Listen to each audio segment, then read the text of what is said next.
What's going on, everybody? I can't even begin to tell you how excited I am to be here right now.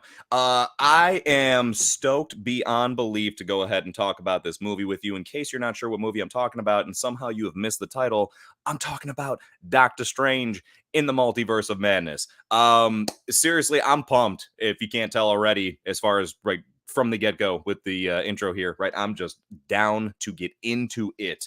A lot that I want to talk about with this film with everyone because I'm a little kind of taken aback as far as some of the mixed responses. Not that I don't understand all of them, but I just want to go ahead, talk through some things as far as what I thought really worked, some stuff that I thought was missing that really would have made it that much better. And, of course, try to acknowledge some of the issues that have come along with this. It's not like I can't understand any of the problems, so to speak. So, with that being said, I'm going to go ahead and start to get into it. I see there are a couple of people with me, which, my goodness, thank you so much. One of which is my lovely girlfriend, Nassim. Well, thank you so much. That's awesome. I was just telling you that I was going to start this up like a minute ago. So thanks for stopping by, babe. I appreciate it. The View with Drew.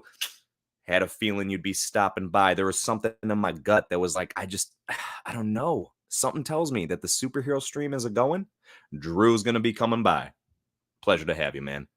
Ooh, let's see. I got the Upside Dan with me as well. Thank you for stopping by, broski. I know you are one of the ones that, don't worry, I'm not going to put it on blast, but Dan has mixed emotions.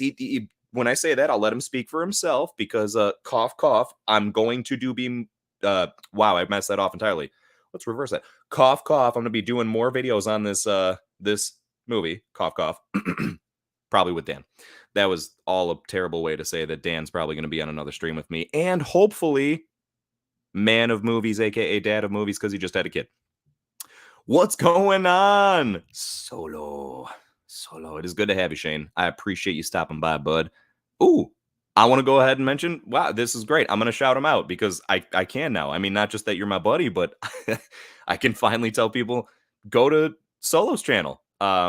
But I'm going to strongly recommend if you play Star Wars Galaxy of Heroes, because if you don't, I would understand where maybe, just maybe, you'd look at his content and wonder what exactly is going on here. But you're doing a great job with it, man. I applaud you and then some as far as for getting that going. I'm happy for you. And we got his significant other in here as well. Angela, it's good to have you by. Thank you so much for stopping along. All right, I'm going to go ahead. Let's see.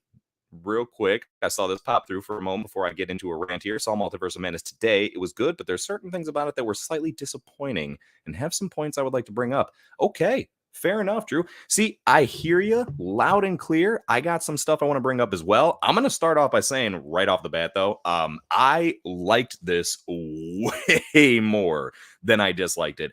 And as I was kind of mentioning in the intro a little bit, I do find a bit of shock when it comes to seeing how many people just seem to not really be appreciating the stuff that, dare I say, how could you not fucking appreciate it? I mean, man, this movie did so much for us. And yes, there were some things that, it could have been executed better. The movie should have been longer. Even though it was nice to have like such a tight runtime like that.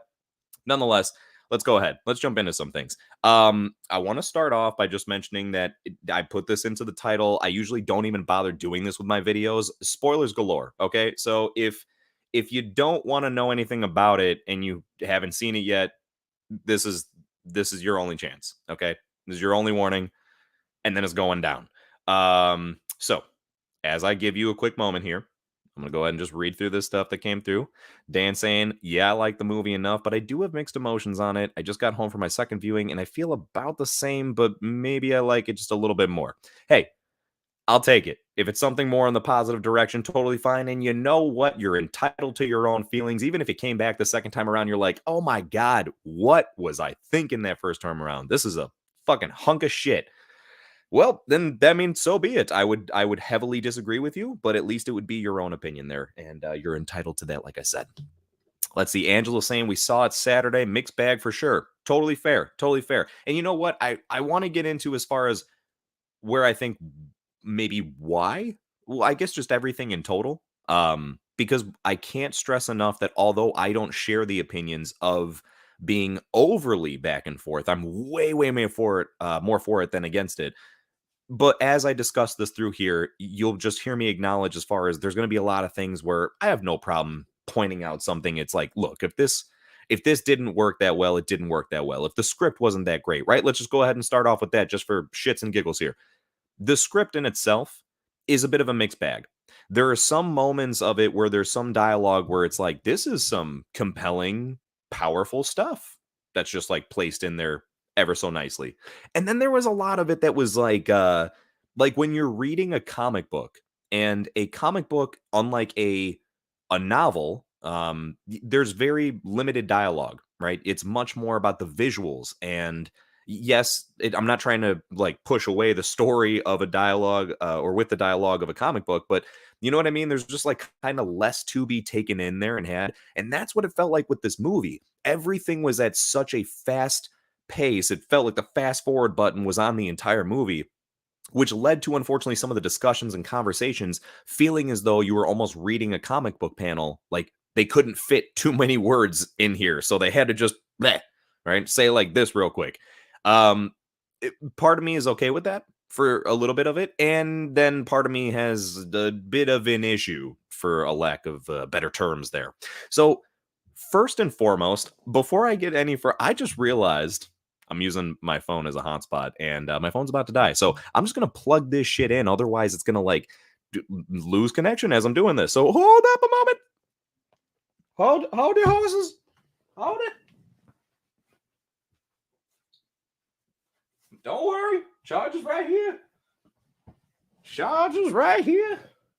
Don't know why this voice is necessary for this. And I know I don't need the headphones in, but they was kind of helping a little bit there. So I'm going to just go ahead and do that. Okay. All right. Nothing just happened there. We're right back in it. Okay. So first and foremost, let's go ahead and talk about some of the stuff that I think was really good that I just cannot for the life of me begin to comprehend how this is not being acknowledged. I'm sorry, right? Feel however you want to feel, but you're fucking wrong. I'm just joking. I'm totally joking. You can go ahead. You're right in whatever you want to think. It's okay. It's okay. That's what's great about this stuff, guys, is it's opinion based. You feel however you want, and no one's right, no one's wrong, except we might be, a little bit more right over here. So anyway, with all that being said, one of the things that I'm hearing complaints about it's just like, no, you shouldn't be complaining about this. You're looking at the wrong way if you are. I feel like you got to maybe reassess your approach and perspective here. What do I mean? Wanda being a straight fucking villain in this movie. Okay? Like, I mean, when I say straight villain, like they almost gave little to no redeeming qualities as why you should try and side with her or, be caring about her emotional feelings in this or nothing, right? There's no sympathy, empathy, or whatever you want to call it. She's just a villain. Yes, they basically squeeze it in of like, hey, but she's a mom, right? Don't you feel bad? She's just a mom that wants to get to her kids. No, dude, she fucking murders people left and right like there's no tomorrow. Seriously, I love it.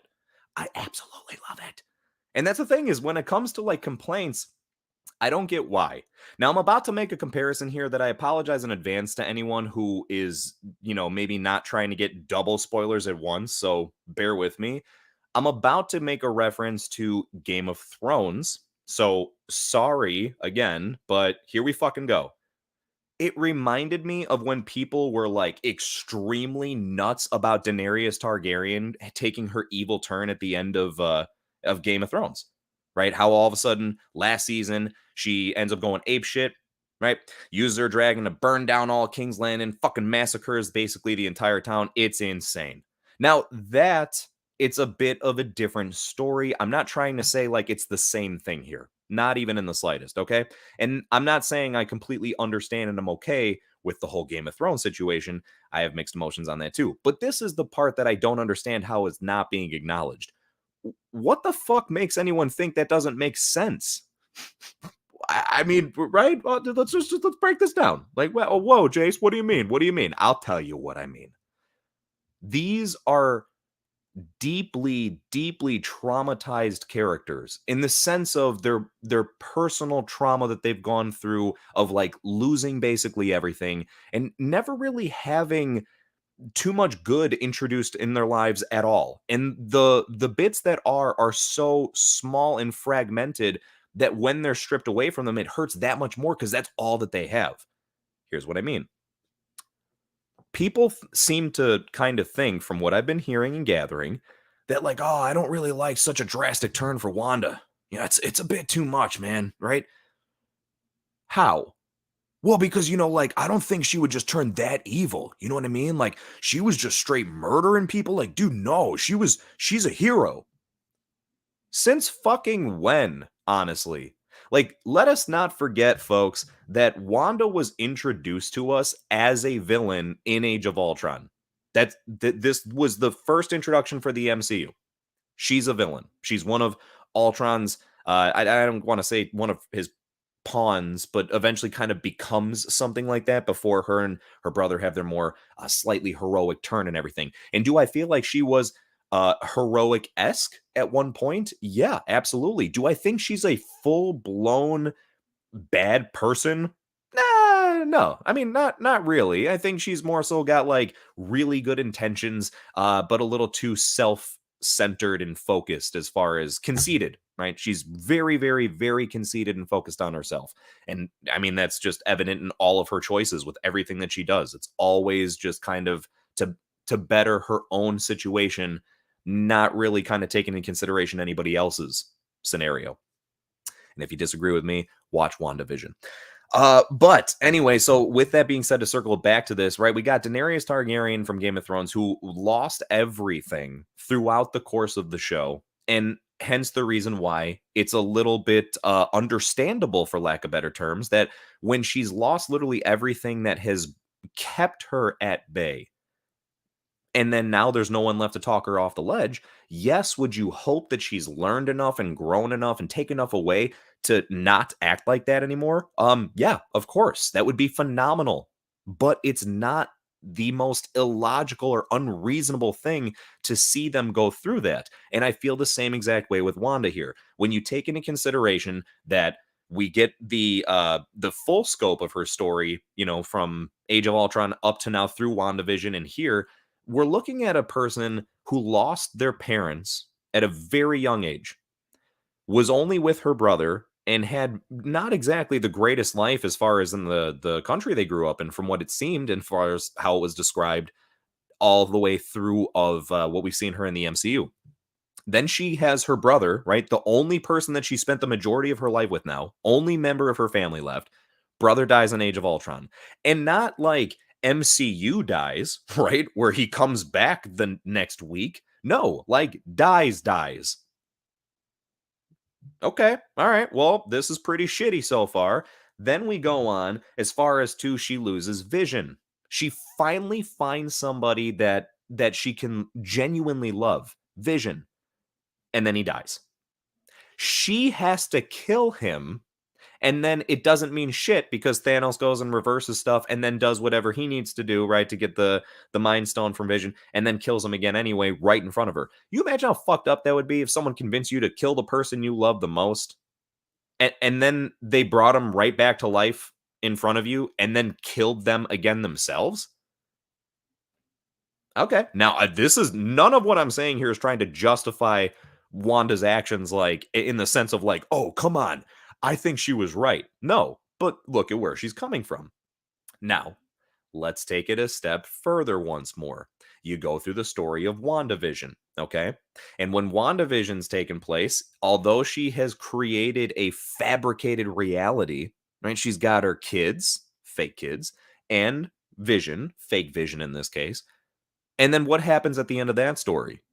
It's all about how eventually she loses all of them too, right? She loses everything time and time and time again. It's just, it's got to be to a point where it's just like enough is enough from her end. Now you pair that with the fact that she's got the Darkhold, the Book of the Damned, that has an entire chapter about her, right? She's already got this fully conceited attitude, only acting in her own self-interest, and now she has access to a fucking book that has a chapter fully dedicated to how dope she is. And there's like, here you go. Go ahead, read up on yourself. Find out all the amazingness that you can do, and then go do it. Plus, since it's the Book of the Damned, it's a very corruptive type of, object, right? So when you read it, and we get this in Doctor Strange, when he uses the Darkhold, it affects him differently. And I think that it's just the long story short, I think it affects Strange differently because he's not supposed to use the Darkhold, where I think that Wanda, it's actually like meant for her. But nonetheless, I still think it acts as like some form of corruption that takes that feeling that she's already got about wanting to be, not wanting to be evil, right? I guess, but having everything happen to her that we just explained there, leading her to kind of more not nice tendencies, for lack of better terms there.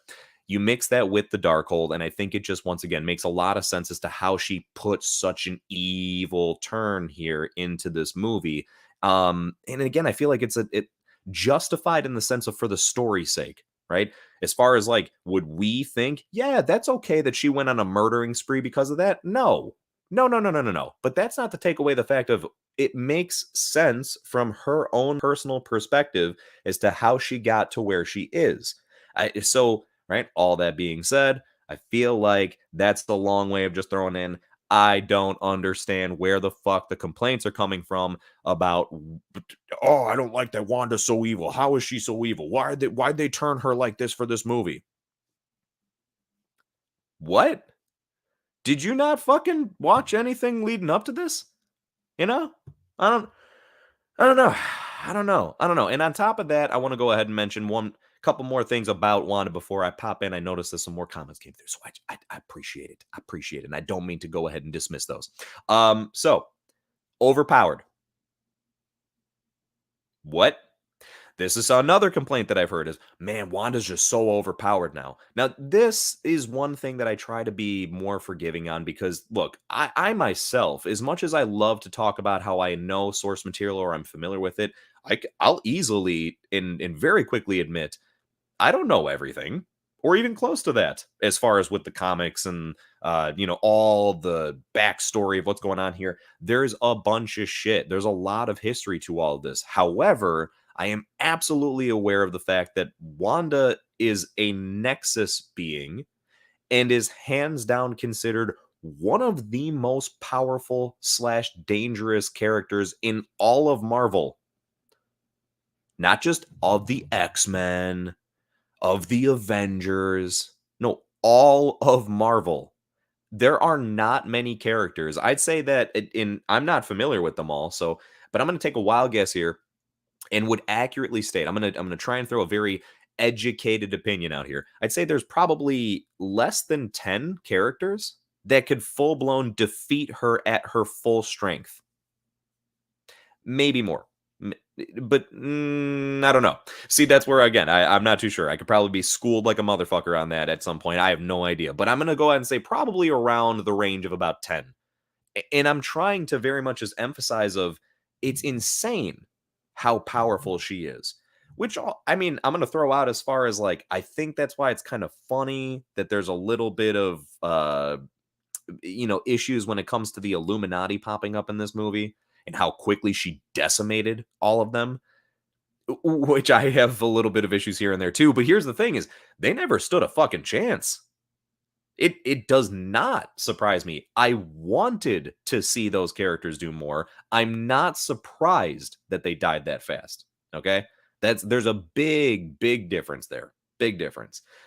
So if there's anything else I could throw in to prove this point, they make mention multiple times throughout her appearances and in this movie that the Scarlet Witch has the power to rewrite reality as she sees fit.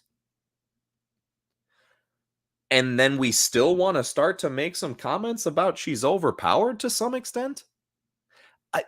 Thanos, who, as we know and are familiar with up to now, is like the most deadly villain, if you will, that the MCU has had to deal with.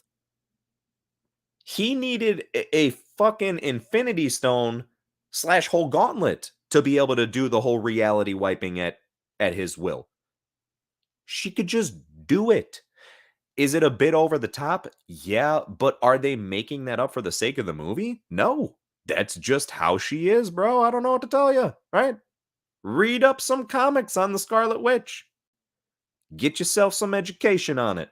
And the last thing, I thought it was really interesting that at the very end of the film, not to just bypass everything, but just focusing on Wanda here for a second. I thought it was really interesting that as her last kind of like redeeming moment, she goes about trying to destroy the Darkhold, and they kind of imply that she not only destroys it in our universe, but that she seemingly destroys the Darkhold across the multiverse, which I mean, shit, we just talked about how powerful she is, so I'm not going to really try and question if that she has the capability to do that. Though I find it weird. This is why she had to go through such an effort to be able to control another her in another universe. So to simultaneously destroy the Darkhold, which I mean that doesn't seem like an easy feat, even if she has the power to be able to do so. But to destroy the Darkhold across all universes, it was kind of like a head scratching moment of like, well, wait a second. I mean, I'm not gonna again try and like argue against it. I think maybe she could be that powerful, but it's just really conflicting based on what you've shown us. You're implying that for her to control a person, I get controlling a person is different than just destroying a book, but it's not just a book, it's the fucking Darkhold.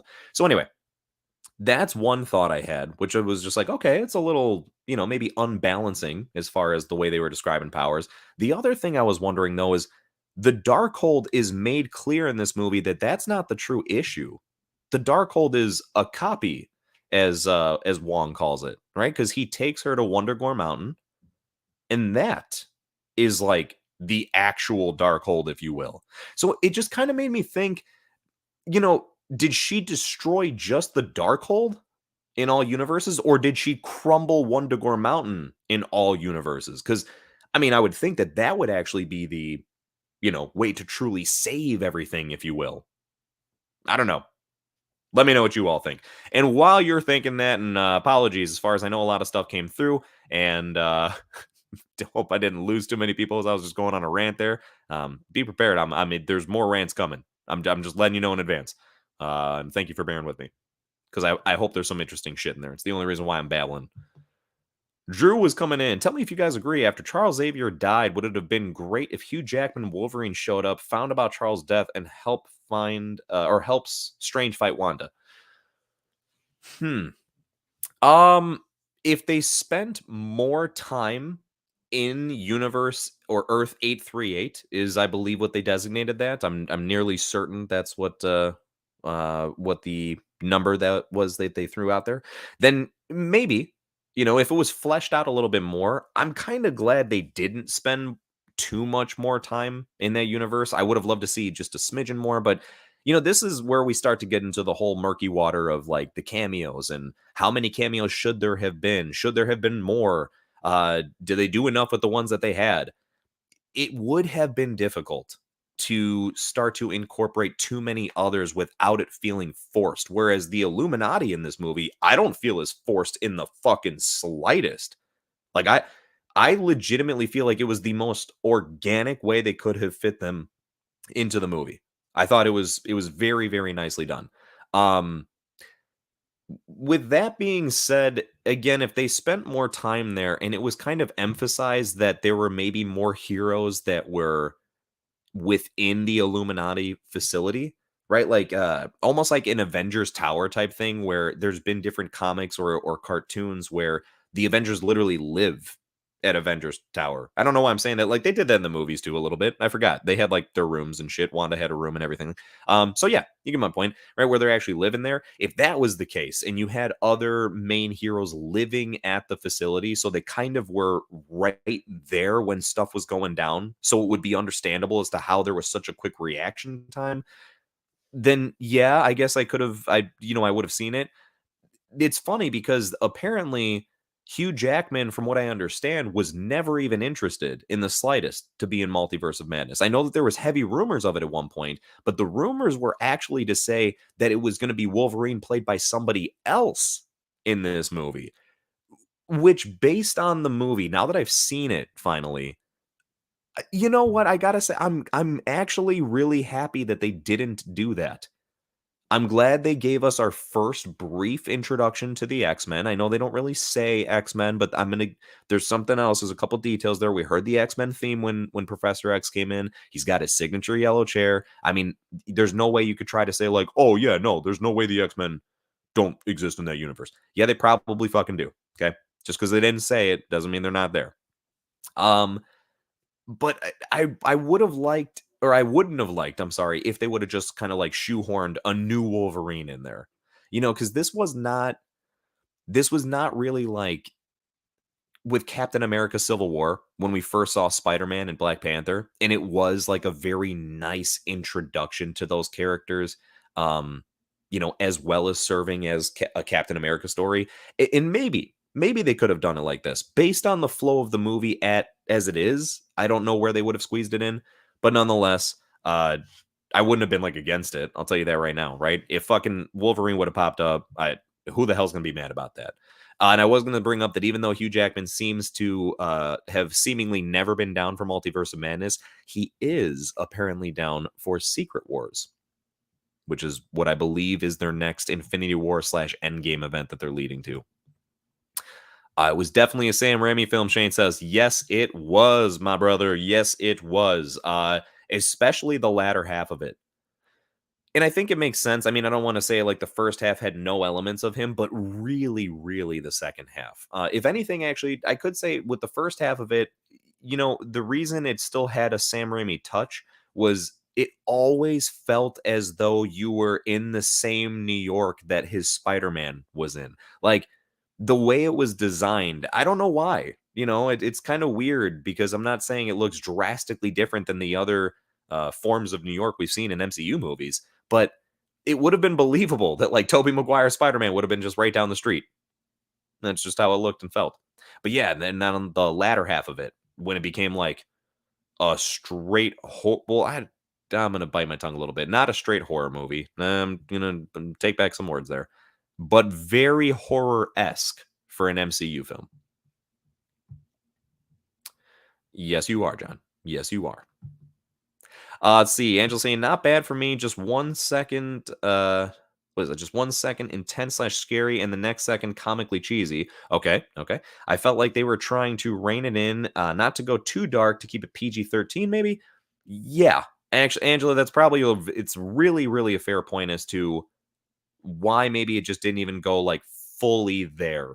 And I think that's hopefully what it means that you're referring to with they definitely went there, but then it was like you said, they like pull back a little bit just to make sure it wasn't like too much. Though there is some shit that they get away with in this movie that it's like, this was fucking PG-13. I mean, I'm okay with it, but there's some chitlins probably at this movie. I mean, like scarred afterwards. Like, you know what I mean? Like that is seriously, damn well there's gonna be some kids that maybe aren't 13 that watch that shit. And when they see Black Bolt I was fucking scarred seeing Black Bolt die the way he did. I can't wait to talk about that part. That was insane. That was insane. But anyway, I can't understand as far as like, yeah, the comically cheesy part. There were moments of this where again, I think it's like back when I was talking about the script and the actual dialogue. There's times where it's so condensed. It is so chopped down as far as that they're like rushing through a situation that it does come off as feeling just more cheesy than it should, right? I guess that's one of the best ways to put it. Like this could be a bit more than what it is. But it was really scary and intense at certain points. John throwing out a 7 out of 10. Could totally respect it, man. Could totally respect it. Think that that's a pretty fair score. I'm not entirely sure what I would give it. As far as I'm never really good with that, with like giving number scores, because I just feel like I change my mind so often, even if it's ever so slightly. But I'd have to think on it a bit before I said for sure. Yeah, I'm gonna think on it a bit. Saying pretty comic book accurate. Yeah. Is there? I'm curious. Is this based off of a specific? I didn't think this was from like derived from a specific storyline that maybe pulled from different ones, of course. But yeah, I don't know. But I mean, nonetheless, I love that it's got the comic accuracy. If we're talking about like how earlier I was mentioning with the power set and everything like that. So yeah. Oh, okay. Here we go. Yep, he's mentioned. Okay, she kills a bunch of people during House of M. Yeah, man, and that's something where you could tell that there was a lot of influence from that story that was mixed within here. Holy shit. Does this kind of feel very reminiscent of that when you think about it? I was actually expecting there to be like a House of M moment at the end of this. There was a lot of speculation that she was maybe going to turn around and say something to the degree of like, well, in House of M, she says no more mutants and wipes out basically like all mutants. Someone thought she was going to say the opposite, that there was going to be, and I don't know why, especially based on seeing the movie now. I have no fucking clue why she would have gotten to the point of saying this, but that something would have led to her eventually coming to like, more people should be like me or something like that. I have no fucking clue again how that would have came to be, but that it was going to be the opposite of like a no more mutants and that she would bring mutants into existence. But based on that note, I'm gonna quickly throw in here real quick. I don't think that that's at all what's going on. Ready for this? I feel as though instead the situation with mutants in the MCU, I feel like they've been there all along. Where were they when Thanos was around? Fuck if I know. Maybe they were actually fighting side by side by the Avengers and they just never knew it. Because this is how I actually feel shit is with the mutants in the MCU. I feel like they are what Hogwarts is, or the wizard world to the muggles in Harry Potter verse. For some reason, all my hands moving around over here and here and here is explaining everything correctly. But you know what I mean? Like, take into consideration the way that the wizarding world is hidden from the muggles, right? Dude, they don't know shit. They live out their regular lives and no one ever knows any different. But the wizards be doing some crazy shit all the time. I feel like it's the same thing with the X-Men. I don't even fucking care if they just rip it right from the whole Harry Potter type of storyline there. Like, go for it, man. I personally, I would have no issues with that. I'd love if they were just like, yeah, Professor X basically did some shit on the world that made all of you not even realize we've been here this whole time. You can tell me that's not believable? Fucking Doctor Strange just did a spell to make everyone forget who Spider-Man is. Professor X is the like most insane in a good way, right? As far as powerful, mental powered mutant. I forgot what the actual word is. I'm drawing a blank on that to describe it, so it sounded way dumber than I wanted to. Psychic, yeah, he's just the most powerful mental psychic of all the X-Men. Comparing, I guess, to maybe a select few others could be up there with him. Point being, I 100% believe that he could have done something to make it so that the world did not realize they exist. Fuck, didn't Wakanda just with technology? Like, no one knew Wakanda was a thing until they were like, all right, I guess we could let you guys know that we exist. And then all of a sudden it's like, oh, okay.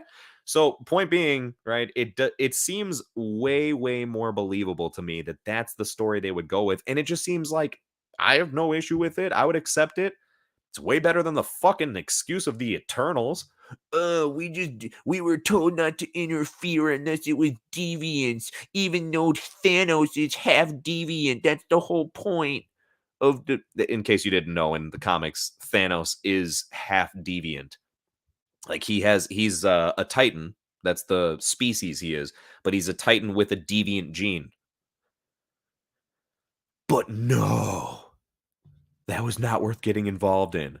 Or even though, what's the whole purpose of the Eternals? The whole purpose of them is to keep the population growing so that the Celestial could eventually be born from the center of the Earth, right? And it would kill everybody, but it needs the population to grow in order to eventually be born. What was Thanos trying to do? Wipe half of everybody from fucking existence, aka the population that you're needing to bear birth to your Celestial. So that's not worth getting involved in. Like, bro, the fucking writing in that movie. I'm not about to make this an Eternal stream right now, but just Jesus, Jiminy Christmas and a half.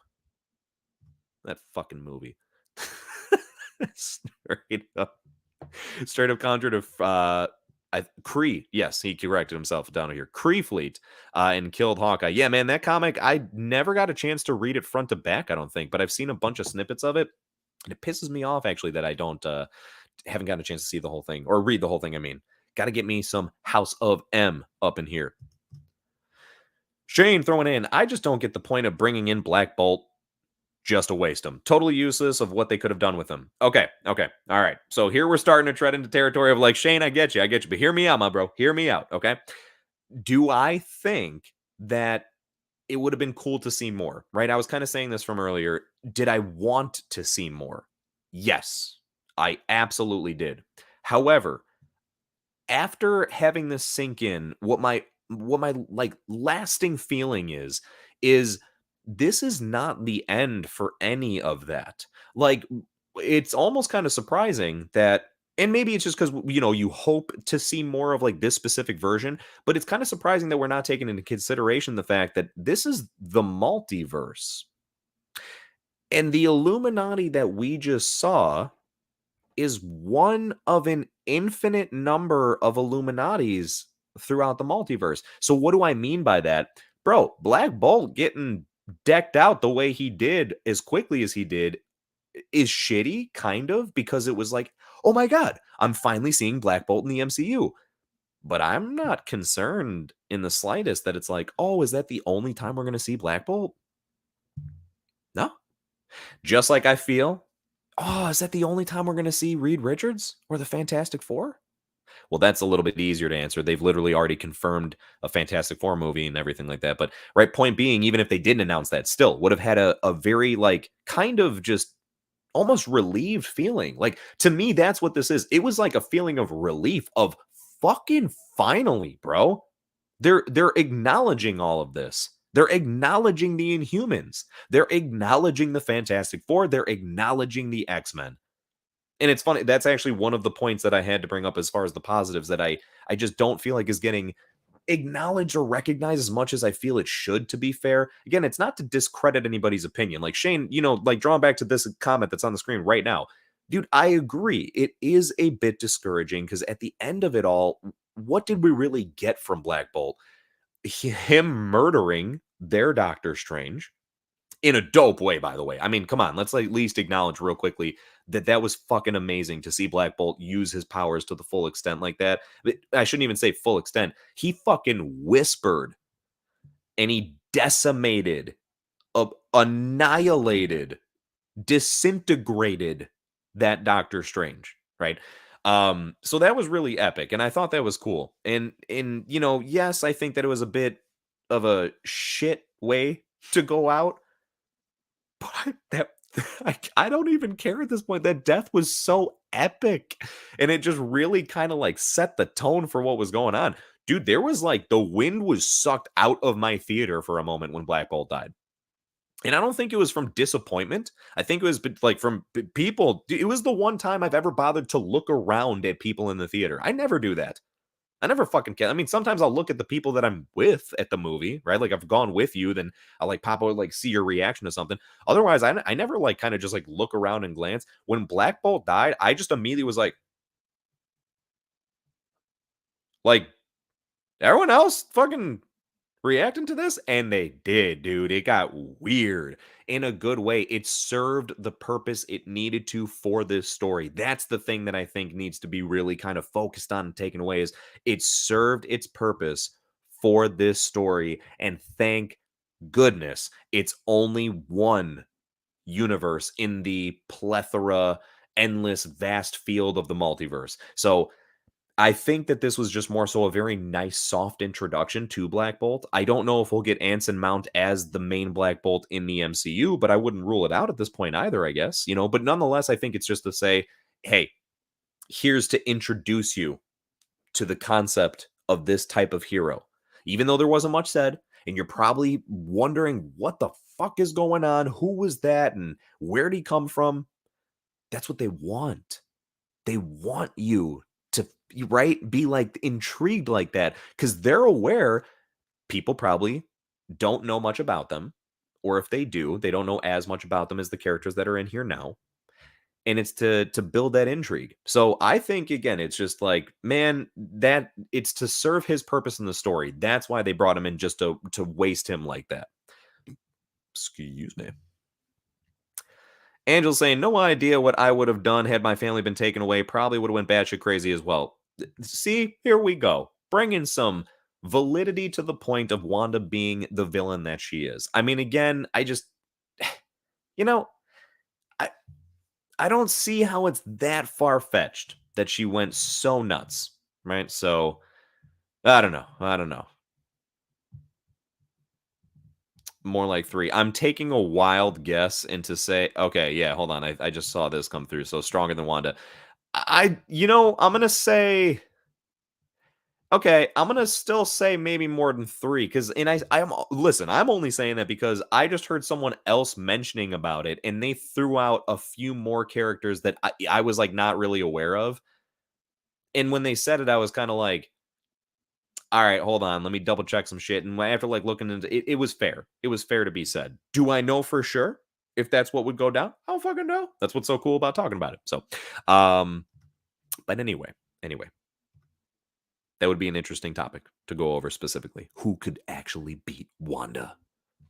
Dan throwing in. So I'm thinking maybe there isn't a Darkhold and or Mount Wundagore in every universe. Maybe. Well, so maybe not every universe. We definitely can't say for sure. I mean, that's a fair statement. That's actually the craziest thing about this now is you can't really fairly say much or not much as far as like confirmation. I'm going to say this based on the vastness of the multiverse. I wouldn't say it's unrealistic to think there's at least a universe without a Darkhold, but they kind of made it implied as though like, oh no, there's a Darkhold everywhere, but there's only one Book of Ashanti. Which, how the fuck does that work?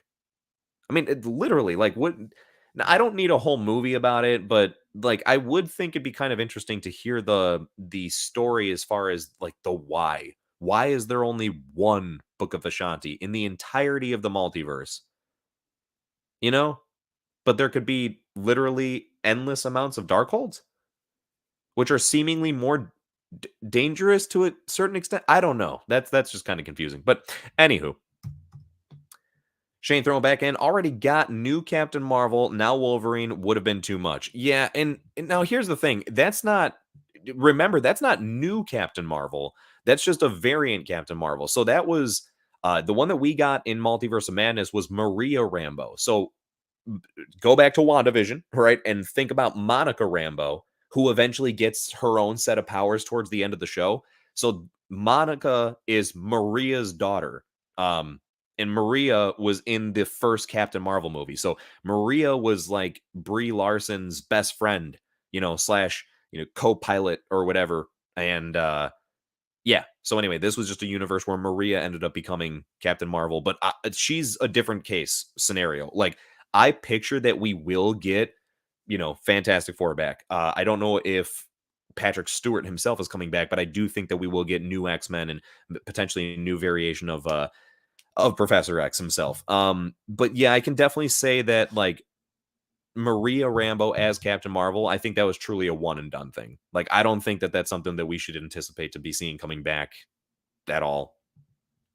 If it was, I wouldn't be entirely against it, but I didn't care for her too much in the role. I got to be honest with you. But I'll get out. We'll talk as far as like with the Illuminati and everything. Eric, my man, what's going on? Sorry, just saw this now, dude. Don't apologize. I'm the one over here giving shitty notice. I'm terrible with it. I'm sorry. I'm trying to get better and get like a more confined, scheduled, organized, get it down time. This was just strictly I could not, as I was saying in the post when I put this up, I just couldn't fucking contain myself any longer. And be aware, everybody, like I'm not trying to bore people to death with talking about this movie, so I'm not going to talk about it for like ever, but I'm not just containing it to this one live stream. I'm just warning everyone in advance. There's way too much shit that I want to say about this movie. I'm probably going to have like scripted, edited videos coming out as well to a certain degree, not just like reviewing the movie over and over and over and over again. There's just so much to take away and talk about, and what the implications for the future of the MCU is fucking nuts here. So anyway, uh Multiverse of Madness content, a whole bunch of it coming soon slash right fucking now. Fans should not hype themselves up because of some of the rumored cameos didn't even happen, such as Wesley Snipes, Blade, Affleck Daredevil, Nick Cage Ghost Rider. Yeah, man, and you know what? I can't even be a complete hypocrite and sit here and be like, "Yeah, we should have never believed any of that," because I fucking sat there and believed some of it for a while. I really thought for a moment they were talking about bringing like Chris Evans in as Hydra Cap. Tom Cruise as Iron Man was definitely a big thing for a bit. And I still really thought I kind of knew from certain leaks, and when I say knew, I knew, not you don't know anything till you see the movie. But I kind of had a very big hunch that Tom Cruise wasn't gonna be in there, but I had like this last bit of hope that he'd be one of the few surprises that made it through. Um, and honestly, with the ones like that we've mentioned here, so Wesley Snipes, Ben Affleck, Nick Cage, I don't know where the fuck that they would have been placed in. You know what I mean? Like when you really kind of take a look at it, it almost makes sense that there was not a just vast sea of cameos because where would they have gone? There are certain moments I do feel there could have been more. That's without a doubt. Like I actually think it was a mistake to not have a few emphasis on a few more cameos. With that being said, when you watch the whole thing through, there's not too many places that they could have done that without it completely just being like a very jarring takeaway from what's actually going on story. Um, I still would have liked to see it, of course. But yeah, that would have been tough, right? Because you can't just simply have it like a they popped up. You like want people to say something or do something or there for them to be some sort of small interaction if it's going to be a cameo. Um, so yeah, it almost would have become like a all right, we fucking get it already, after a few times. So they would have had to be very creative and unique about it, and they probably could have, but nonetheless, I'm kind of okay with the fact that we didn't get ones like mentioned here. Shane saying, really thought after Xavier died, Magneto may have walked up and introduced himself as her father. Bro, we're definitely thinking on pretty similar wavelengths because at least I'll throw this into the mix. I thought that Xavier was going to mention that to Wanda. Like, I thought for sure that when there was the mental battle going on between Professor X and Wanda, which by the way, that was cut down to shit from what I understand. Like that scene was supposed to be, and this is just all like there was pre-vis effects that were released and everything. So this was like kind of a confirmed thing. There was supposed to be an in fucking sane scene that was shown of that mental battle between Wanda and Professor X that they were claiming was going to rival the insanity of the battle between Doctor Strange and Thanos. Which, okay, I am really down for because that was a cool little battle that Doctor Strange and Thanos had. So they were trying to say was like imagine that, but on like a mental plane, how it was, and what we ended up getting was very lackluster. I am quick to admit that. I really felt that, especially given how powerful Xavier is, you cannot kind of reduce him to that. Um, it was one of my biggest issues. He was probably like my biggest issue as far as deaths go in the Illuminati. I was kind of like, ah, man, really? He didn't put up a little bit more of a fight.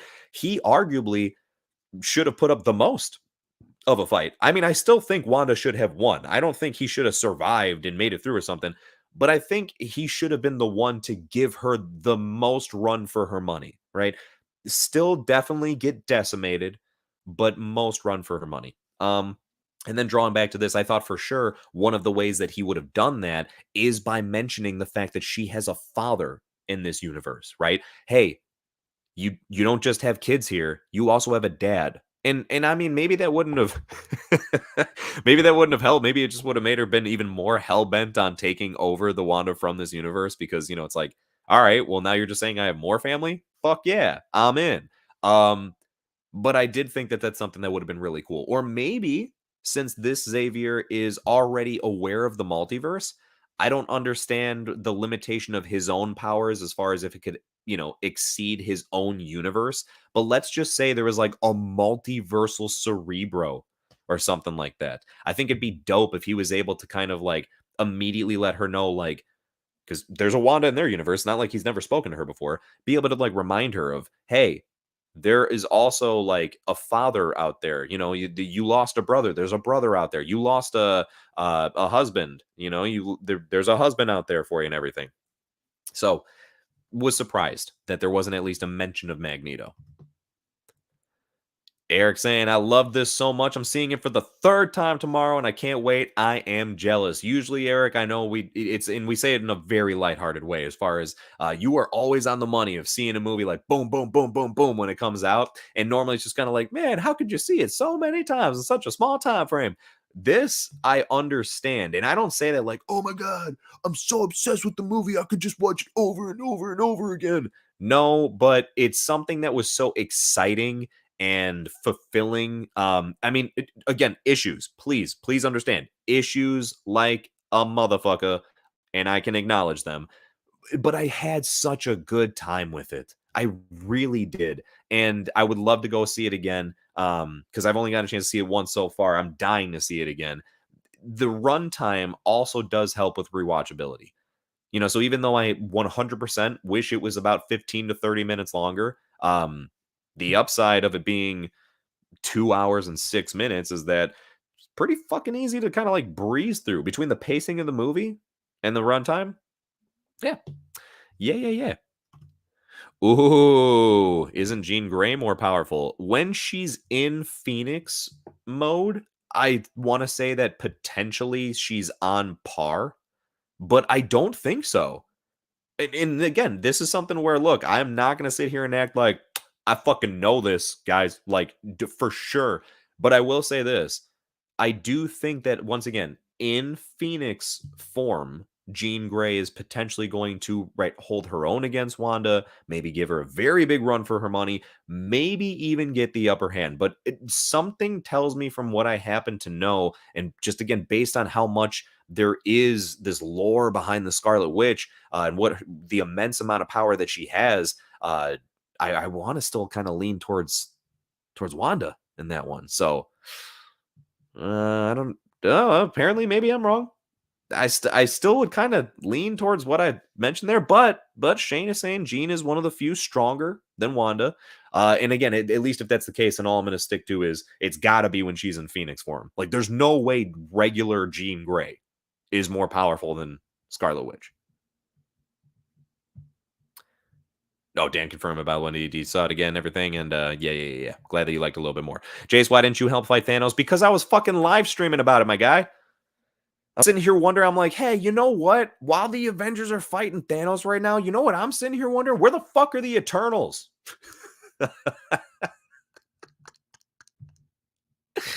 Oh my God, Eric. No, it was not. I'm sorry. I'm so sorry, but I cannot even begin to temporarily or in any shape or form agree with you on this. Like, no, I did not like Eternals. That just was so disappointing of a movie. There is nothing redeeming about it to me. Like I've said this before on a stream too, and it's worth saying again.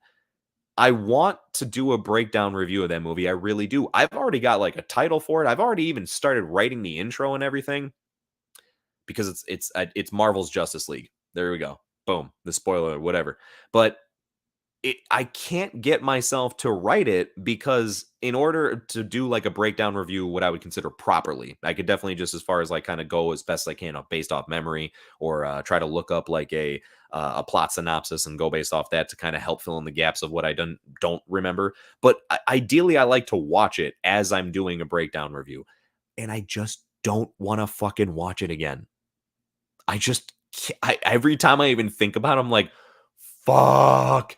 That's like 3 hours that I'd rather do just about anything else with. Like I'd rather just fucking sit on my phone and flip through random videos on YouTube of shit that I have no interest in than watch Eternals again. Um and I'm probably being overly harsh on it. It doesn't mean I would literally never check it out again, but like, oh my God, fuck that movie. Fuck Black Bolt. No, man. Hell no. I mean, maybe the version from the ABC Inhuman show. That's the all I could say there because Black Bolt's a dope character, but I know that the Inhuman show is absolute shit. I've I've never seen it, so it's fine. I speak with such confidence. I know for sure it's a shit show. Um, but it doesn't seem like anyone that I've ever spoken to that's seen it is against that. So I'm gonna stick with the fact that no, I just think that it's a terrible show. I'm not going to watch it. And if that's the only representation that you've seen of Black Bolt, Eric, then do some digging. Do some digging, my friend. You will see that he is a way cooler character than you probably think. He's also thrown in Eric saying, "I'm sad that Xavier wasn't actually from the Fox universe the way that Toby and Andrew were from their respective Sony movie universes." Um, well, yeah, but if that's what we were gonna do, didn't that Xavier die? I mean, that's like because there was, dude, this is like the fourth time that Xavier's died in a movie. There's Last Stand, Logan. Fuck. What was the third one I was just thinking of? Damn it. Days of Future Past. Does he die in Days of Future Past? Shit, I can't remember. But I'm pretty sure this is the fourth time he's died on screen. He's trying to give Vision a run for his money, man. I think him and Vision, as far as like in Marvel movies and as far as deaths, I think that they're tied for the most. But anyway, my point being is like, even aside from the fact that he may have already died in his respective universe, I'm actually more than fine with it because here's the thing, man. If that Xavier was like from the Fox X-Men universe, that would have meant that they were in the Fox X-Men universe. Like there was nothing implied that there was ever any multiversal traveling abilities with the Fox X-Men. And I'm okay with that. Whereas, like, with this Illuminati, when they get to Earth 838, it's kind of made very clear that the Illuminati is not a multiversal group of heroes, which is actually, I can go ahead and say I was completely fucking wrong in my theory video that I put out before. Not so much on all of the members. Thankfully, I got some of those right. Yeah. But as far as I thought that the Illuminati was going to be made up of heroes from different universes. So my guess or speculation was that it was going to be a Reed Richards from over here, right? And then fucking Tom Cruise's Iron Man from over here, if he would have been a part of it, and then Black Bolt from over here and Xavier from over here. If that would have been the case, then yes, I would have been okay with this Professor X being from the Fox X-Men universe. However, since that's not the situation, and you could tell these were all, people from the same respective universe, then I'm glad that it was just a different Xavier and just whatever, right? You could just enjoy it for what it was, and you didn't have to worry that he died because that has nothing to do with the Fox X-Men one. Though I will say, and I thought this was super interesting, and I'm kind of conflicted on if this was actually like pointing at something or not. So when Xavier enters, you hear the classic X-Men theme. However, which was so dope, by the way. That was such a cool little thing to throw in there, Rogan. I mean, like, tell me you're not singing the rest of the song in your head right now after I said those first few notes. You're lying if you're saying you're not. Maybe you just didn't hear the song originally. But anyway, when they show the end credits of the movie, they show also that song, like the title of it, is X-Men 97 theme. Now, for those of you that may not be aware, one of the most recently announced Marvel projects is the fact that they're fucking bringing back the animated X-Men series, everybody, and they're just happening to title it X-Men 97.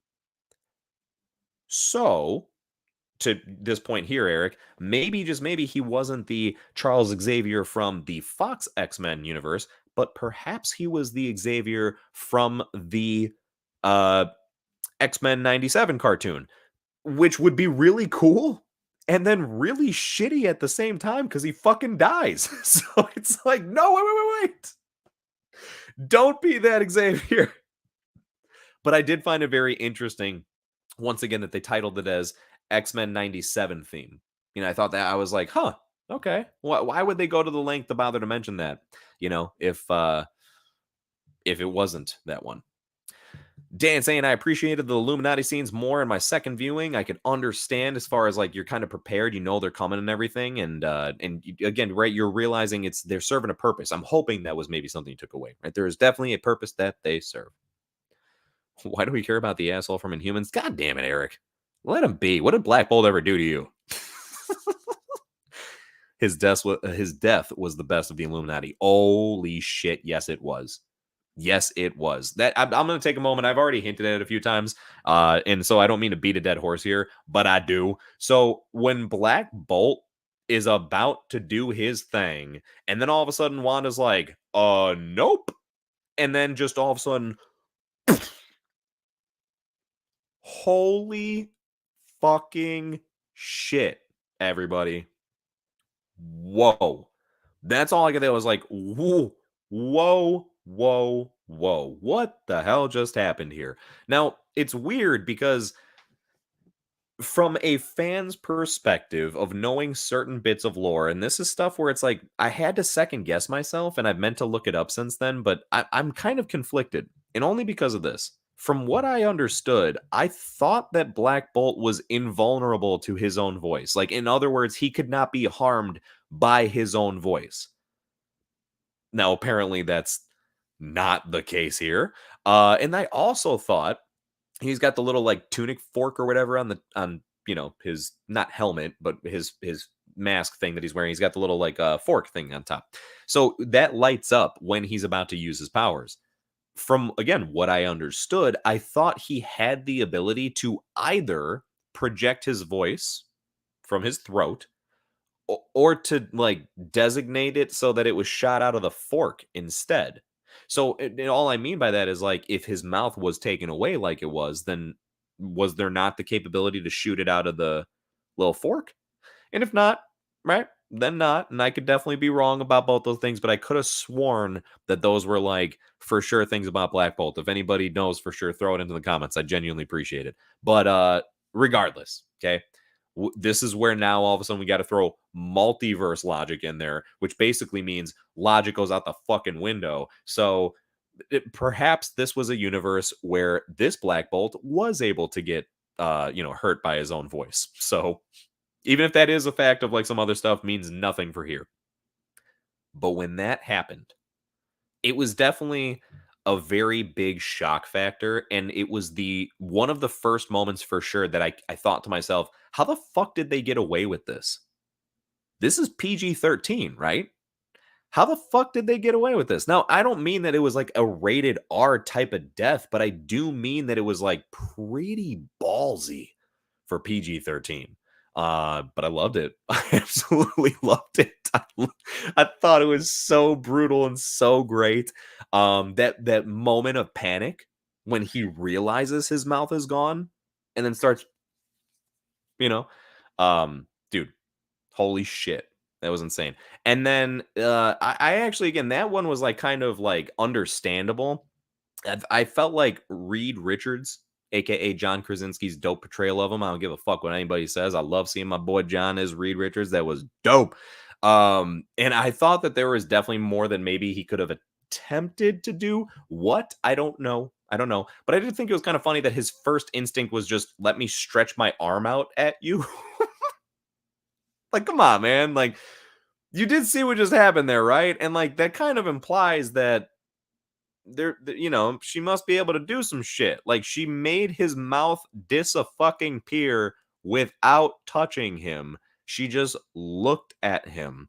So, I'm not too sure what I would again have expected him to do. Maybe this. Instead of an offensive maneuver, I would have actually expected Reed Richards to be smart enough to go on the defense.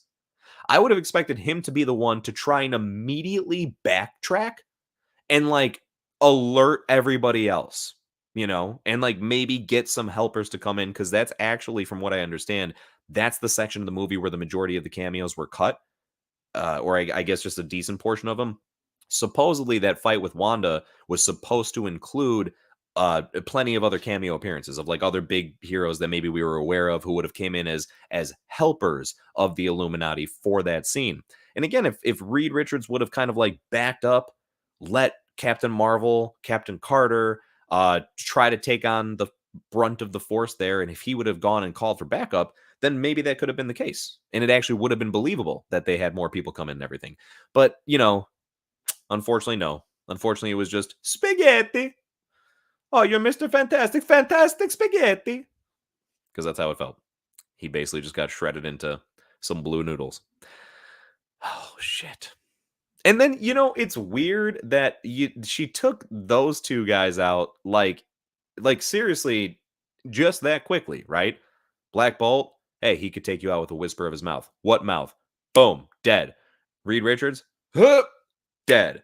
And then Captain Carter manages to survive for like a minute and a half? What the fuck? What?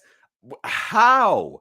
How in the absolute hell was she able to remain alive at all in that situation?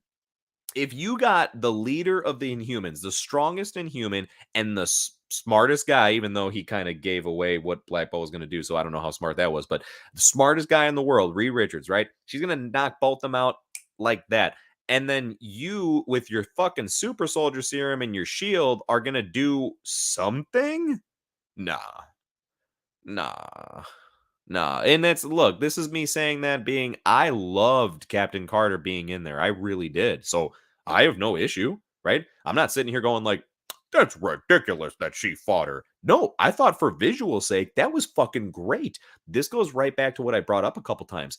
Did I want to see some of them do more? Yes. But did I understand that they just got fucking wiped out right away? Yes. So like I would have liked to see Black Bolt and Mr. Fantastic get a little bit more action, but it's understandable. But since we're going again off the logic of that, if we're going to understand that the reason that they got wiped out so quickly is because of the power level she's at, and she's clearly like no fucks given anymore at this point, then how did it not also apply to someone like Captain Carter? You know what I mean? The only person in that room that I actually understand would have been able to hold her own a little bit for a while was Captain Marvel. And even then, I thought, like, well, no, actually, I guess when I think about it, there wasn't anything about their actual interaction that was too like, what the fuck is this? The death was the most unsatisfying though. Out of all of the Illuminati members, Captain Marvel just gets crushed by a pillar. Really? Really? You fucking turn Black Bolt's head into a diaper. You fucking turn Mr. Fantastic into spaghetti. You fucking chop Captain Carter in half. And then you just you make a pillar fall on Captain Marvel? That's it? You got nothing else for me, Wanda? maybe just expecting a little bit too much brutality at that point, but I don't know. Would have loved to see a little bit more. Let's see. It was more amazing the way Wanda made him kill himself, though. Oh yeah, no. As far as but yes. Right. It was brutal enough that just she did anything, but like the way that went about and how yes, indirectly he kind of took himself out there. Ugh, ugh. Felt very Game of Thrones. The sudden way they were all taken out. I loved it so much. Yeah, man. It was definitely like really, really jarring in a good way, you know? And once again, that's if I knew that was the MCU or if we want to write, they've officially titled it Earth 616. If this was Earth 616's Reed, Charles Xavier, Black Bolt, then I would definitely be more upset because that's supposed to be our like the versions that you're supposed to give the most of a shit about. You know what I mean? Because that's one of the tough things with the multiverse. It becomes, okay, who do I care about? Who do I not care about? What do I take seriously and what don't I? And it becomes very difficult, right? To try and, fully comprehend, like, should I be caring about this or not? I think at the end of the day, the main universe, right? So our main universe, the sacred timeline, if you will, Earth 616, whatever you want to call it, that's the one that you should be giving the most of a shit about. And it's just the multiverse is being introduced for you to kind of explore different versions of stuff without having to get as terribly invested, to just kind of enjoy a different story for what it is. So I'm totally fine with the fact that they were taken out like that. It's all good. It's all good. Dark Phoenix comes to mind, Eric says, in terms of who could beat Wanda. She was dusting people in Last Stand without an Infinity Gauntlet. Okay, so it seems as that's the second person, I believe, as far as to say that Jean Grey is upping Wanda in battle. So, hey, I threw out before that I thought Wanda could maybe take it. And honestly, I think based on what I know, I still think that she potentially could. But I'm not going to disagree whatsoever. Like, I'm not going to sit here and be like, there's no way that Jean Grey could do it. It's like, nah, dude, Dark Phoenix, I bet becomes nuts. When she hits Phoenix Force, shit gets nuts. Gary, Bergeron Solo, great to see you guys, fam. I agree with the book. Oh my gosh, Gary, I can't believe you're in, man. That's awesome to see you. But if those books were actually just transcribes off of a temple, then where is the Temple of Ashanti? Okay, that's an interesting one. They never go into that part, Gary. Like, they never even bother to explain it, which I'm really surprised. Like, they definitely make an effort to mention that, the Darkhold is a copy from the transcribes off of the Wundagore Mountain. But they never really emphasize if that's the case with the Book of Ashanti. They actually, from what I looked up and everything, it's just saying that so there's three sorcerers. One of it's something Agamotto, right? So the Eye of Agamotto. So there's like a guy, the Agamotto, and there's two others that I'm not even going to try and remember their names right now. But those three sorcerers are the ones that put together and created like the Book of Ashanti. But yeah, I don't know if it was ever mentioned or if it's ever implied that they did the same thing, that they put it on like ancient ruins, like in a mountain or a temple somewhere, and then the book was just made to be a duplicate copy of that, if you will. They kind of just make it seem like, nah, just it's the book, right? Here it is, right? They never even hint at the fact that there may be something else. So that's an interesting point there. Maria Rambo, she's 007. Oh, you bite your tongue. Bite your tongue. Yeah, I know. Briefly, she was, and thank goodness she was even smart enough to give that title back on her own. Why is Captain Marvel always an ass? Yeah, man, I did. That's part of what I was gonna say before when I was mentioning I didn't really care for her too much. It's just because she comes off like a straight up like biatch. I don't know what else to say, and I get it. Part of the character is that she has a bit of arrogance to her, but she has like okay, the Carol Danvers that I'm familiar with in any other different interpretation, um, so I'm putting Maria Rambo to the side for a moment. She is she's very full of herself. She's a bit cocky, right? But she's a likable cocky. Like there's something about her that you could just respect still. Like she talks the talk and walks the walk, if you will. Okay.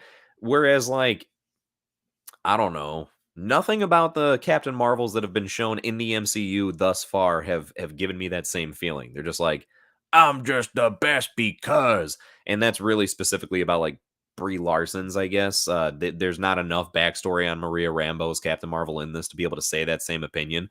But yeah, she just kind of comes off like arrogant, like way too arrogant to the point where it's like, who the fuck do you think you are? Like, there's a point where Doctor Strange says to the Illuminati something about well, I'm still alive or something like that because their Doctor Strange is dead.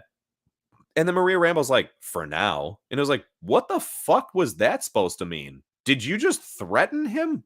Like, are you about to kill him?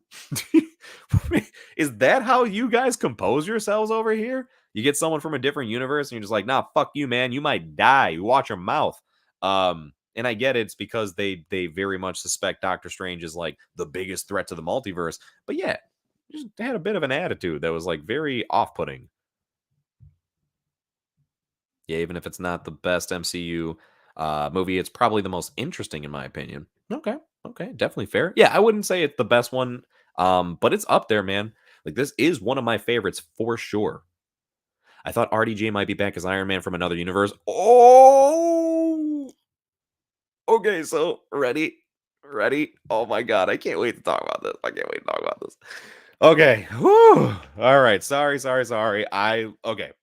I'm going to continue with comments, but I can't help but throw this in here right now. Guys, tell me if you agree with this. I'd be surprised if we didn't. This is one of my biggest, how the fuck did they not do this in the movie type of moments. Ready?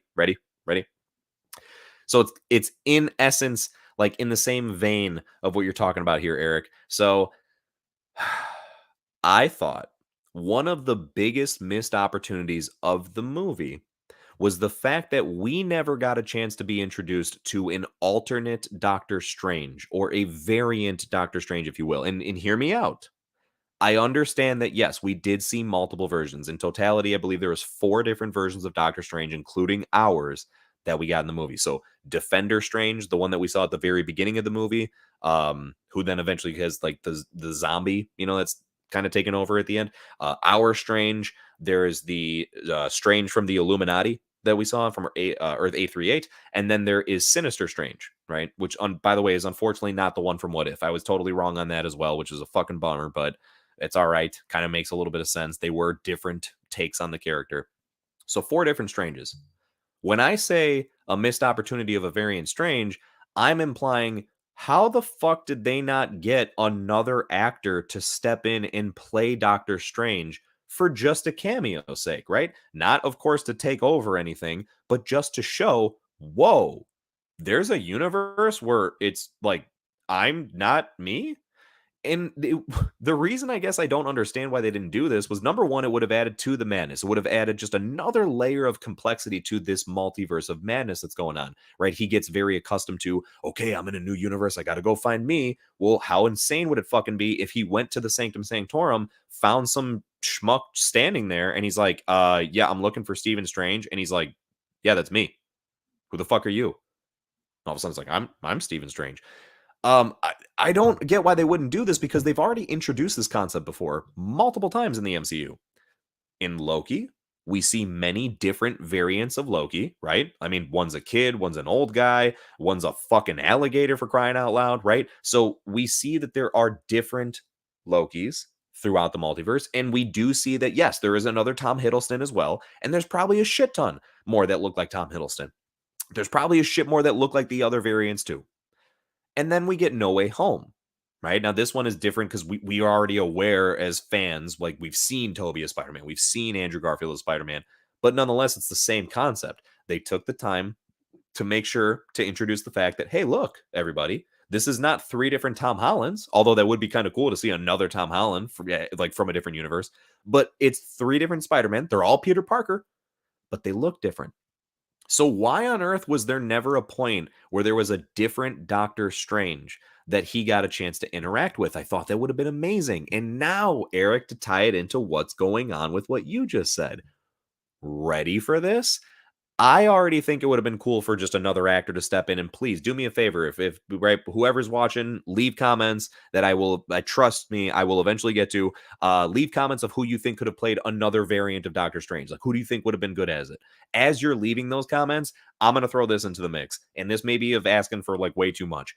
I thought, how cool would it have been if they convinced Robert Downey Jr. to come back to play the variant of Doctor Strange?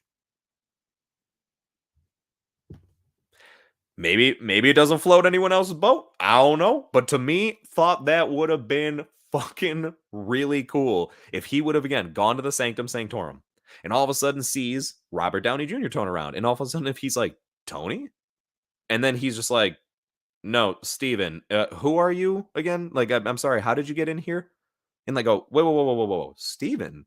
What do you mean? Yes, to Steve, Tony. How do you, Tony, you remember me? Do you have a Steven here? No, buddy, I'm Steven. What are you talking about?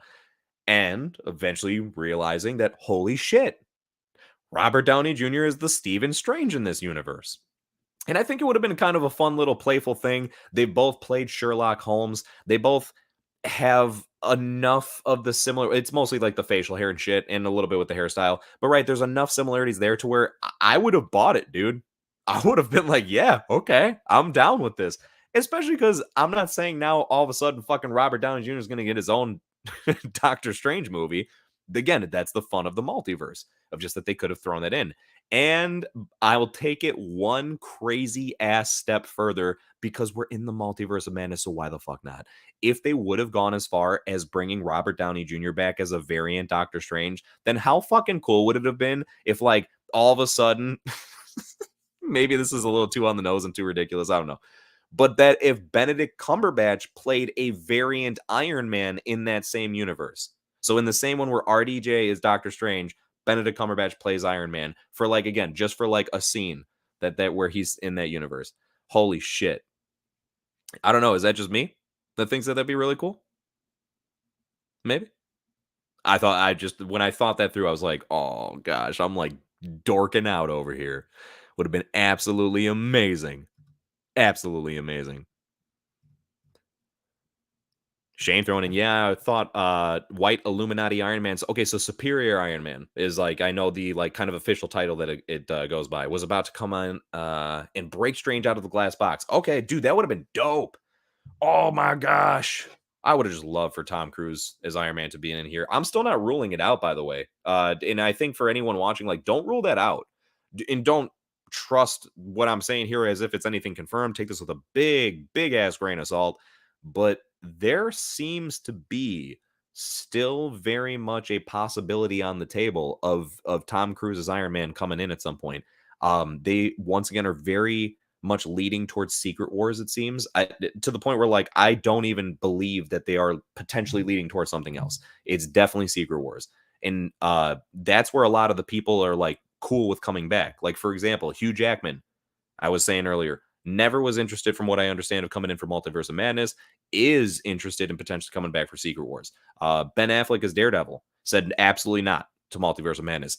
Did seem to show some potential interest in Secret Wars. And that seems to be the kind of resounding case with a lot of people. There's been mention that Kevin Feige really wants Tobey Maguire and Andrew Garfield to come back for Secret Wars. So because that's going to be on a much larger scale, right? This was a Doctor Strange story, but it's going to lead into where Secret Wars is dealing with everything. And that's when I think maybe we can expect to go ahead and see stuff like Superior Iron Man coming in.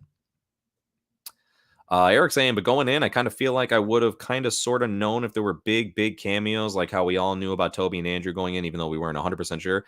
Yeah, and there were a few. I mean, I guess it depends on how much you were following between like leaks and rumors and all that type of stuff. And I know some people don't like to just follow any of that because you want to go in completely blind. Totally respect that. Personally speaking, I don't feel the same when it comes to that stuff. I kind of used to. And to be honest, there's still some things where it's like, if I don't have to really know too much, I'll probably try and stay away from info. However, um, to me, there is a big, significant, and substantial difference between hearing speculation, reading something that's rumored, listening to a supposed leak versus actually seeing the movie on screen, it all really happening. Like there's a significant difference. So it just doesn't ruin the experience for me at all in the way that I could understand where it does for other people, but that just doesn't really apply. And for what it's worth, after saying all that, like there were some big cameos that I kind of basically 100% knew about, one of which was due to a leak that I kind of saw that it was like, all right, there was like a very tiny leak scene. John Krasinski as Mr. Fantastic, I like basically was nearly 100% sure and became to the point where I was basically 100% sure as I went into it because again there was like a very tiny leak something that I swear to you on my life didn't even mean to come across, but then it was there and I was like, fuck. But if anything, okay, cool, because I know he's in there. I well, yeah, I can't say Xavier. He was in the fucking trailer. That was a terrible example. Black Bolt. I knew that Black Bolt, but at least again, like a 99.99% sure thing that he was going to be in there. So I do think they did a pretty decent job of containing some of the big cameos. Like I don't know. I didn't really know about Peggy Carter being in there until like kind of more at a last moment thing. I had heard so much else about other Illuminati members. I didn't know she was going to be a big part of it. So, yeah. Anywho, decent cameos. Decent cameos. Aw, Nassim throwing in the disappointment as well as far as Iron Man from another universe. Hey, I still think that, right, don't worry. It could be a possibility that we see an Iron Man from a different universe down the road, right? People want to see that. People want to see that. What did he say? Oh, okay. I don't know. I kind of love the way Wanda snapped his neck. So brutal. Are we talking about with the Professor X thing? If that's the case, then yeah. That was brutal. Like, don't get me wrong. The whole I'm underwhelmed by the entirety of the event of that scene because it's just fucking Professor Xavier walking through a door up to a small pile of rubble where there's the Wanda that is being possessed is like trapped and he's trying to tell her to come out and he's like if you come out maybe you could escape.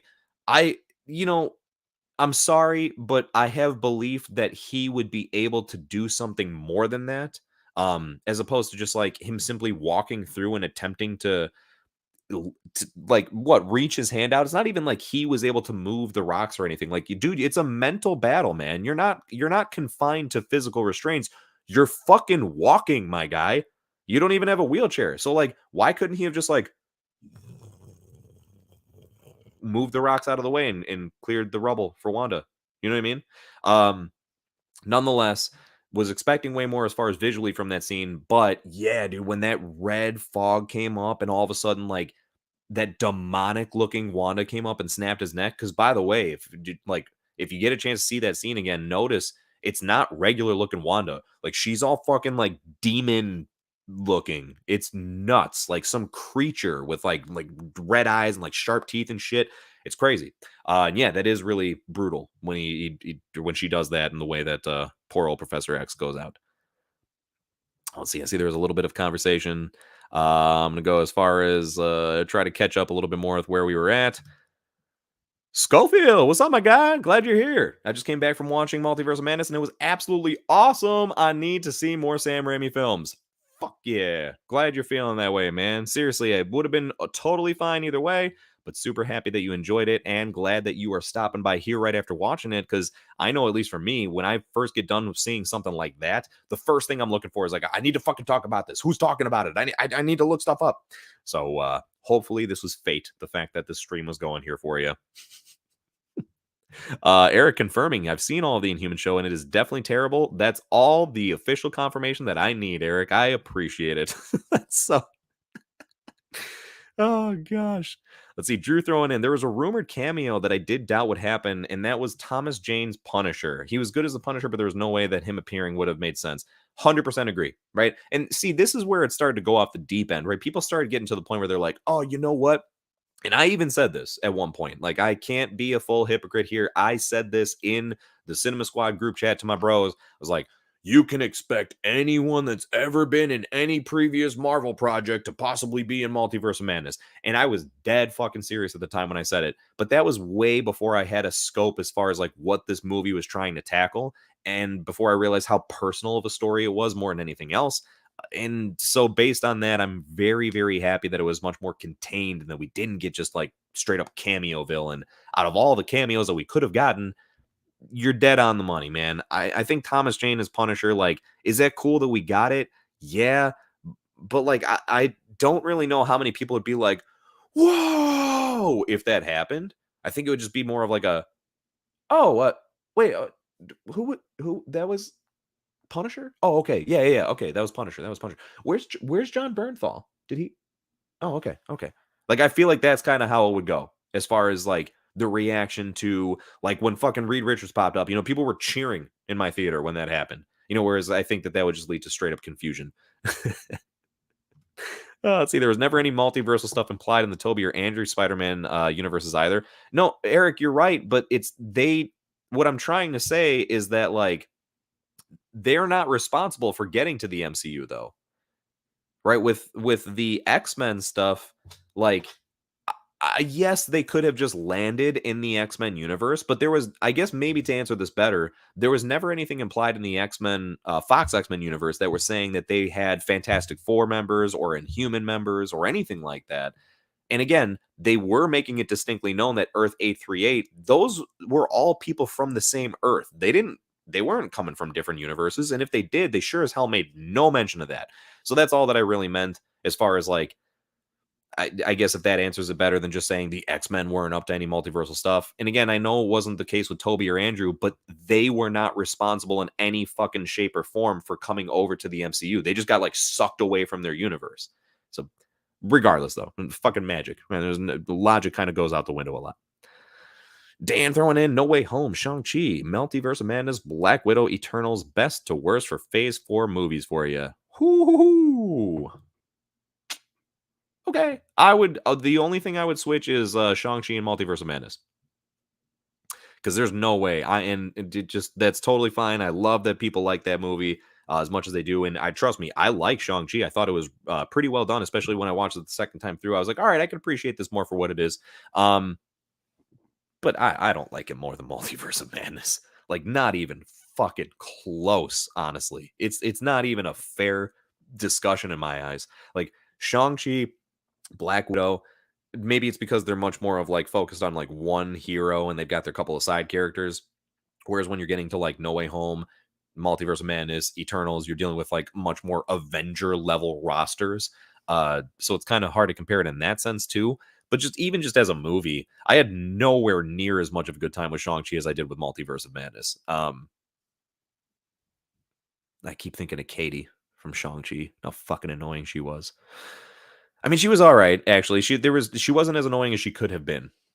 But that's a side topic. That's a side topic. Speaking of which, I have a Shang-Chi breakdown review that is fully ready to go, that has just been sitting there fucking for no reason for a while. So I guess expect that sooner than later. Anywho, Eric throwing in as I try to once again catch up with these comments here. So, is the Fox X-Men universe just straight up not a part of the multiverse? That is so disappointing if that's the most expansive Marvel franchise outside of the MCU. Dude, no, absolutely it is. Okay, look, everything that you've seen, even fucking Howard the Duck, bro, is part of the multiverse at this point. The multiverse is infinite. Infinite, right? Anything you can picture, any slight variation of it, it's there somewhere, bro. It's there. Hell, we could say that we are a part of the multiverse of the MCU. We're just one of the few universes where heroes don't actually exist. There's just fucking movies about them. Take that into consideration. He doesn't die in Days of Future Past. Okay, for sure. Then there's I'm what am I drawing a blank on then? Because I feel like this is the fourth time that we've seen Professor X die. Again, wait, Last Stand for sure. Logan for sure. This movie for sure. But I don't know. Maybe it was only three times. Regardless, he's still trying to give Vision a run for his money on most on-screen deaths in Marvel movies. Cartoon Xavier actually fits since so many of What If cartoons made it in. So you know what? It's actually an interesting point. And I love the trying to connect it there. So yeah, I think that there's a possibility that it really still could be the cartoon or animated X-Men Xavier. The thing with What If, and I love the fact that they kind of seem to like very much acknowledge certain bits of it. Like they more so kind of gave a nod to What If in certain ways, but I don't think we actually got any of What If in here. For example, once again, Sinister Strange, definitely not Strange Supreme, which is the one that's from What If. It was hard to tell at first, but especially seeing the movie, and if you got any like kind of doubts about it, go back and definitely watch the episode of What If with Doctor Strange. You could tell like they're not the same Strange. Plus, I mean, you have the Strange Supreme from What If was left in a situation where his universe was gone and he just had like a purple dome kind of around the last little bit that he had left, whereas Sinister Strange was left in a universe that had been the remnants of an incursion, right? So when two universes collide and kind of either one is decimated entirely or that both are wiped out. So we don't know really which was which. We don't know if it was like two universes put together or if it was just like one that was crumbling in on itself. But he was left in the aftermath of an incursion. I would have loved if they would have shown like a purple like border around where he was to try and kind of imply that that was the same Doctor Strange. But anyway, it's a long way of saying that's not from What If We're There. As far as Peggy Carter, which is our kind of our next best connection there, I don't think that Captain Carter in this movie is the same Captain Carter from What If either. Uh, Part of it is the jetpack. I know that's being a little bit more nitpicky as far as details, but I mean there was never a jetpack associated with the Captain Carter in the What If show. When that was like kind of one of her, prominently used things here as far as in battle. And then there was something about the way she composed herself. And really about like all the Illuminati, they compose themselves in a certain way, but especially like with Captain Carter, there was some way if she was a little bit more it didn't seem like maybe she was as optimistic or easygoing as the one from What If. So, if anything, that I just figured right to take this comment and like kind of expand upon that. I agree with where you're coming from, but I sadly don't think that it was actually any of the What If stuff that was in the movie, which is a bummer. Is a bummer. Is a bummer. Is a bummer. Patrick Stewart is how Professor X looks in some multiverses, but not all. Oh wait, I jumped in as far as that was throughout a conversation here. Hold on, I'm sorry. Let me go ahead because there's actually a rant that I was about to go on, but now you guys have been doing. I appreciate the hell out as far as out of the comments, keeping the conversation going. And I wanted to go ahead and not disregard what was in here. So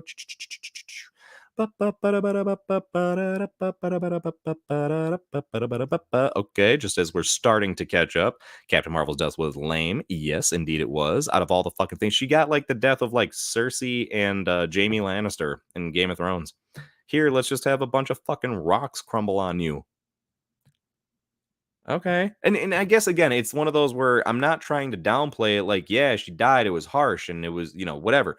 But when you compare it to the way that everyone else in the Illuminati dies, it's the most underwhelming. And it's like, why? I don't know. You went through such good lengths of creativity of how to kill these other people.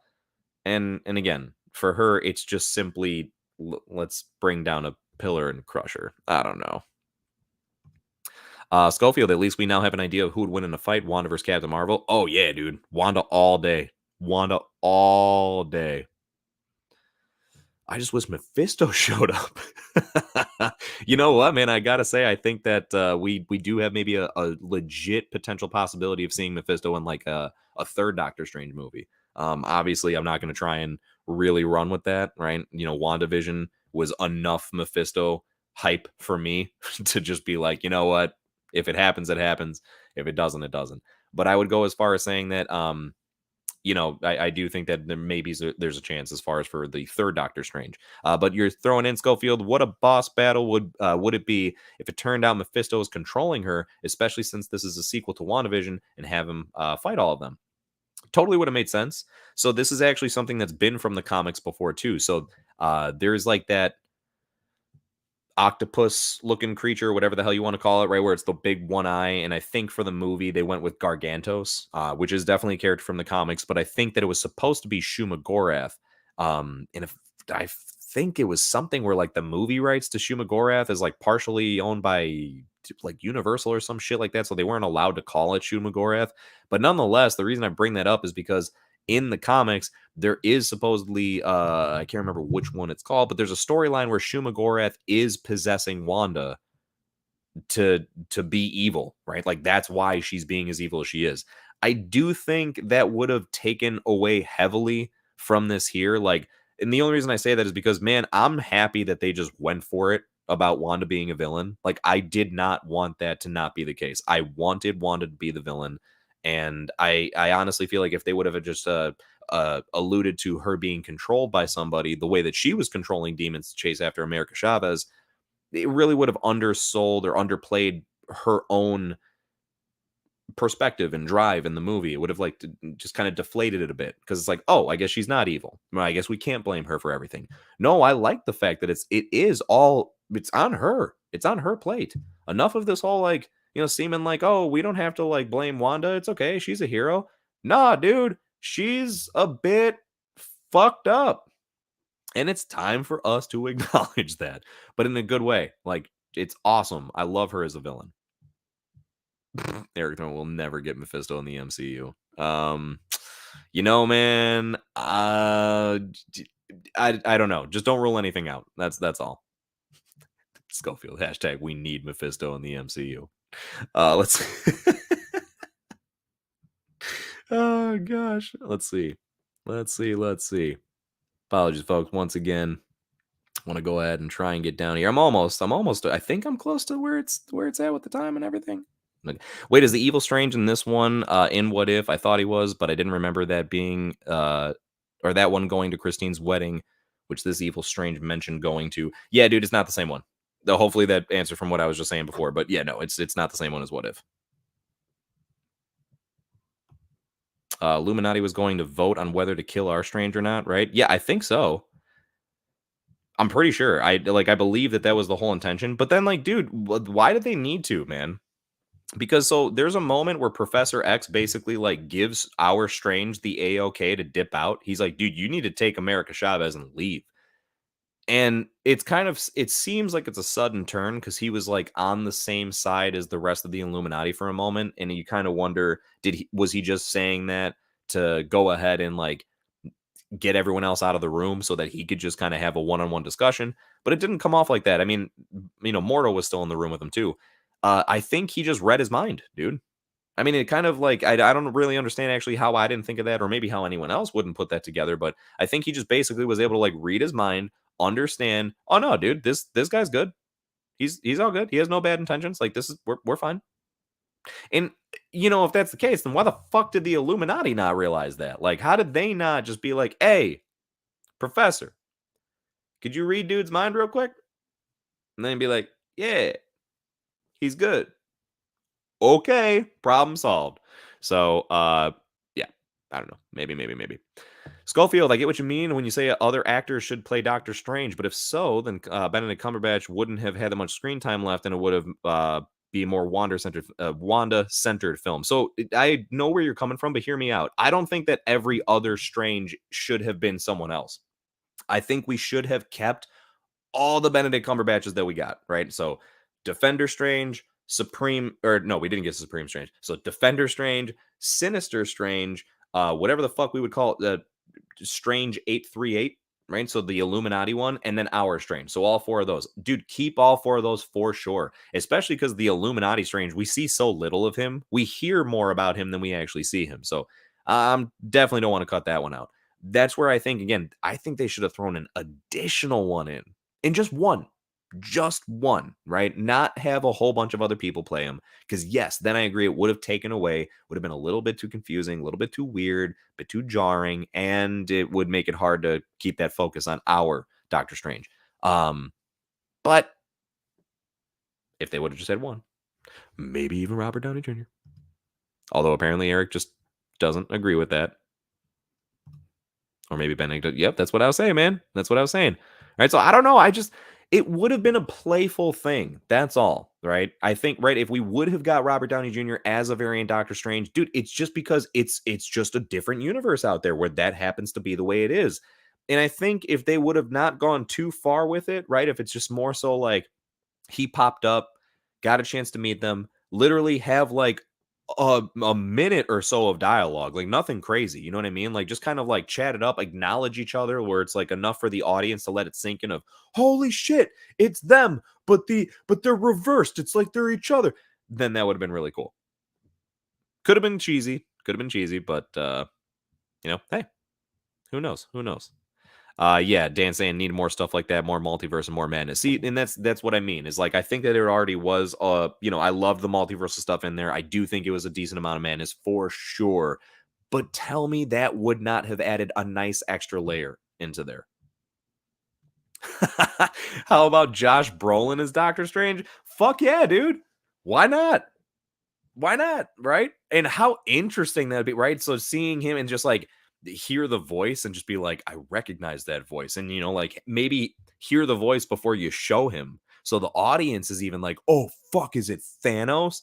And then it's fucking Josh Brolin as Doctor Strange. See? That's what I'm talking about. That's what I'm talking about. John C. I'm literally high as fuck. Good for you, bro. Good for you. You have a good time there. You have a great time. Eric, so I actually was really surprised by John Krasinski. That's good, man. I'm glad. I happen to, like I said, know about a lot about that one. I was ready to put like money on it before I got the confirmation, but that was just one that I had like heard the most rumors about for the longest time. But I'm glad that it was definitely like a surprise to some people. And it looks like you're saying the only one I more or less knew about and suspected was Captain Carter. Interesting. Interesting. Yeah, she was one that I was never like shocked that was going to appear in there, but I didn't guess or speculate that like right off the cusp. Schofield, I was scrolling through YouTube and had Captain Carter and Mr. Fantastic spoiled. Oh my god, I hate the algorithm. Yeah, dude, I'm sorry, man. That's how it was with me too, honestly. So like, I thought it was really ridiculous how I was scrolling through the day it came out. No, the day before it came out. And there was something that's where I got spoiled about John Krasinski as well. Or, again, I knew or I had speculation, but that was where it got confirmed to me. And it was like, fuck. Like, come on, man. Don't get me wrong. I was expecting it. I wanted to see it, but it was just so discouraging to have it be a situation of like the first time I saw it wasn't on the big screen. So that was a bit of a letdown. Drew throwing in, were you disappointed that Toby Spider-Man didn't show up, or did you have a feeling that he was going to? So he was part of the discussion. I had heard a lot of talk that it seemed as though like there was never even any mention about the fact that Andrew may pop up. It was all Toby. And I get it. You got Sam Raimi coming in, so it seems like it would have been a layup. Here's the thing, man. I think it would have been an enormous mistake to have Toby come into this movie. And here's why. Unless he was included somewhere else from where I'm about to mention, then maybe it would have been okay. But there was talks about him being either a member of the Illuminati or one of the Illuminati's helpers, as I was saying, right? Supposedly that scene did contain more where there was people coming in to assist the Illuminati against Wanda that also were taken out. And that's where it was heavily implied or rumored that Toby was going to be thrown into the mix. Now, if that was the case, what does that mean? That means we would have just had to watch Tobey Maguire's Spider-Man die horrifically, probably. You know damn well that they would have killed him off in a really tragic way. I mean, we know what happened to everybody else. And imagine how, like, even though they could have said this was like, oh, this isn't, the Toby from Sam Raimi's movies. This is just, a different Spider-Man that happens to be in Earth 838 and happens to look like Tobey Maguire, right? They could have gone with that route and that would have been okay. But I think from an audience perspective, going from seeing him in No Way Home to seeing him die in this would have been really fucking difficult of a pill to swallow, you know? Because, I mean, shit, man. Like, think about how you felt. I can remember how I felt when he almost died in No Way Home, right? When Green Goblin stabbed him and it was just like, what, no, dude, no, right? Now, again, they could always say, I just brought up, oh, but dude, don't worry, maybe it could be a different Toby. Yeah, but I just don't know how well that would have been accepted, you know? Still would have been down, wouldn't have been against it, but don't know how well it would have been accepted. Gary throwing in. Still happy they're here, Gary. Appreciate you, man. I like how they show the Living Tribunal as segmented figures to reflect them as metaversal. I suspect some of the end of time scenes in Loki series might shed light on the future. Yeah, man. The Living Tribunal being in here at all, and the fact that it wasn't like it was just there. Here you go. Here it is. Like the fact, one of the craziest things in Marvel, which is something where I always forget. I look. It's one of those things where I look up into it, I get interested, I find out a lot about it, and then I fucking forget. And then I'm like, oh yeah, what was that? And then I look it up, and then I get into it, and I find all the stuff out, and then I fucking forget. And that's where I'm at now. I'm at that same reset point where I got to look more up about it again. But I know that they're one of the craziest things in Marvel, and it's just here you go, just plopped in. One of the multiverses they're going through. Oh yeah, it's just the Living Tribunal. Just what's up, dudes? And then just keep on going. So I do hope that they get to the point where they eventually start going, as far as deeper in with that. Yes, Chase. At least we agree on Katie, even if we don't agree on Pelimoto. Yeah, man. Stop hating on my girl Pelly. She cool. She cool. No, I mean I get it. She could be a bit much at times, but at least, yeah, no, we can agree on that. She's nowhere near the level of Katie annoying.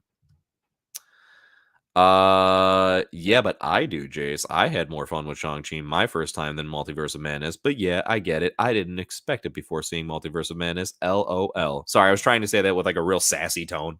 Just to make it seem as though you had an attitude about it or something. But no, I hear you, Dan. I hear you. And I'm just giving some shit. That's totally fine. Look, and all I could say is like what I'm feeling, man, right? Hey, you did like Shang-Chi more than it. Guess what? I fucking didn't. That's all I could say. It does not mean that in some opposing manner of like, I'm not saying you're going, Dan, how could you like that movie more, my guy? I just don't get it. Something doesn't make sense about this. Maybe you need to assess if you should be a movie reviewer. Sorry, I was trying to be as ridiculous as I can because that's how ridiculous I feel that point is, right? Like you're fine. I love the different opinions being thrown in here. I really do, right? But all that being thrown in, it's just me like cementing my opinion as in the fact of like there is no fucking way that me as an individual could be convinced that Shang-Chi is better than Multiverse of Madness. Or that again, that I as an individual had nowhere near as good of a time with Shang-Chi as I did Multiverse of Madness. But that's why we different people.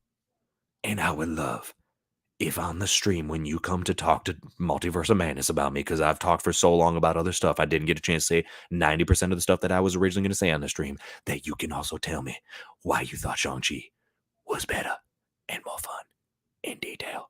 I don't know why I'm whispering. Eric thrown in, but doesn't time travel working differently in the Fox universe make it not really fit with the MCU's multiverse? I mean, hey, I hope I'm wrong in this. That is an interesting discussion and one that I don't even know where to start. I have no idea how the fuck they are supposed to go ahead and like. You know what? Actually, maybe as I thought this through, I think I answered it as I'm discussing this. Eric, I think that the Quantum Mania movie might give us a little bit more logic of what is going on there because the quantum realm, right? We got all these different fucking planes of existence going on. So if I understand correctly, and I could be, oh my gosh, I don't even know if this is close to being accurate, but I think that in the quantum realm, you're at such a small level that you might be able to go through different universes. I believe so. So it's a mixture of things. In the quantum realm, it's like time travel mixed with multiversal travel.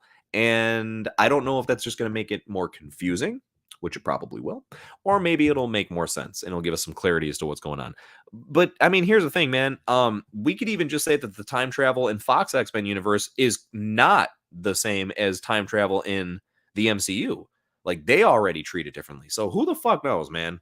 Logic's out the window at this point with a lot of stuff. It's kind of frustrating to say the least. Fox's X-Men films have such a broken timeline that I don't think it matters anymore. Schofield, that is a phenomenal point, and I agree wholeheartedly. No, it absolutely doesn't. Yeah, okay, Eric, right? Dan's throwing in just to kind of reconfirm what I was saying. Time travel probably works different in different universes. Yeah, it does. They've already shown us. Even if you did have cameos from Thomas Jane Punisher, Drew was saying, Affleck Daredevil, Nick Cage Ghost Rider, and Wesley Snipes Blade, you would have to give them reasons to be there other than just fan service. Right. And this is just circling back to, I think it's sad that there seems to be a camp of people that are like, hey, I didn't like this movie because it didn't have all the cameos that I thought it was going to have. And don't be wrong, I think I don't blame people for being swept up in like some of the hype or there was just so much talk about it that I could see where it was easy to fall into that like, oh shit, man, I guess there's going to be a lot going on in this movie. And for that I feel bad because, they really did kind of like oversell it to that extent. I don't think it was the movie that oversold it. I think it was people like the fucking us on YouTube, they were just talking about this shit and going nuts with it and kind of speculating anything and everything. But once again, that kind of draws us back to like, even if you were disappointed that there wasn't a shit ton of cameos, those are probably the same people that would be fucking bitching up a storm if it was just cameo central. Right? If it was nothing but like, wow, and there's that person. Oh my gosh, and there's that person. Whoa, and they got him here. Like that would only be really cool and a wow factor for a certain point in time until eventually, like what you're saying here, Drew, you'd need to have a reason for them to be there. Like there can only be so many like, whoop, I just accidentally bumped into this person that we recognize so many times before it's like, what the fuck is going on here? You know what I mean? Like, are you just do you think I'm that stupid, or could you at least try to integrate this nicely? And that would have been tough. It would have been really tough to consistently go to different universes and consistently have a very defined reason as to why all these people are getting involved in the story. It's one thing to bump into someone. It's one thing to like quickly get thrown into a situation that's already going on that they're in, but you would kind of want a little bit more than that at some point in time. And it with so many people, it get really difficult. I think the only other way that they could have made it work is if they went with that Illuminati helper type of idea. So if they would have gone along the lines of the concept of people stepping in that are not members of the Illuminati, but are there to assist them in those matters, then I think that would have been the most plausible thing. And then you could have had people show up where, right, we get Wesley Snipes' Blade pops up to help out, and he's not the same Blade from those movies. It's just Wesley Snipes gets to be Blade again in a different universe. And then once again, this way, when Wanda kills him off, it's not that big of a deal because it's not really him. And that could have worked. That's the only way I could see it having worked. The only exception being Toby as Spider-Man, because once again, I think that just would have been heartbreaking. Let's see. Oh no, Dan, we're losing you. All right, good night, bud. I appreciate you stopping by as long as you did. I am actually. Oh wait, hold on. He's back actually. I'm glad I didn't say anything else. Schofield, by the way, do you think Wanda's dead? Nope. Well, maybe. That was so conflicting. So, I think if our Wanda is dead, that there's nothing to be overly concerned about in seeing more of the character because we've just cracked the door open to the multiverse. Like, this movie is not the end of the multiverse, people. Like, we're about to just get a shit ton more of it. And I don't mean that you should expect the multiverse to be the main subject of every single movie from this point forward. No, but we're about to get a heavy hand of some shit and introduced to a lot more new stuff that we had no access to before.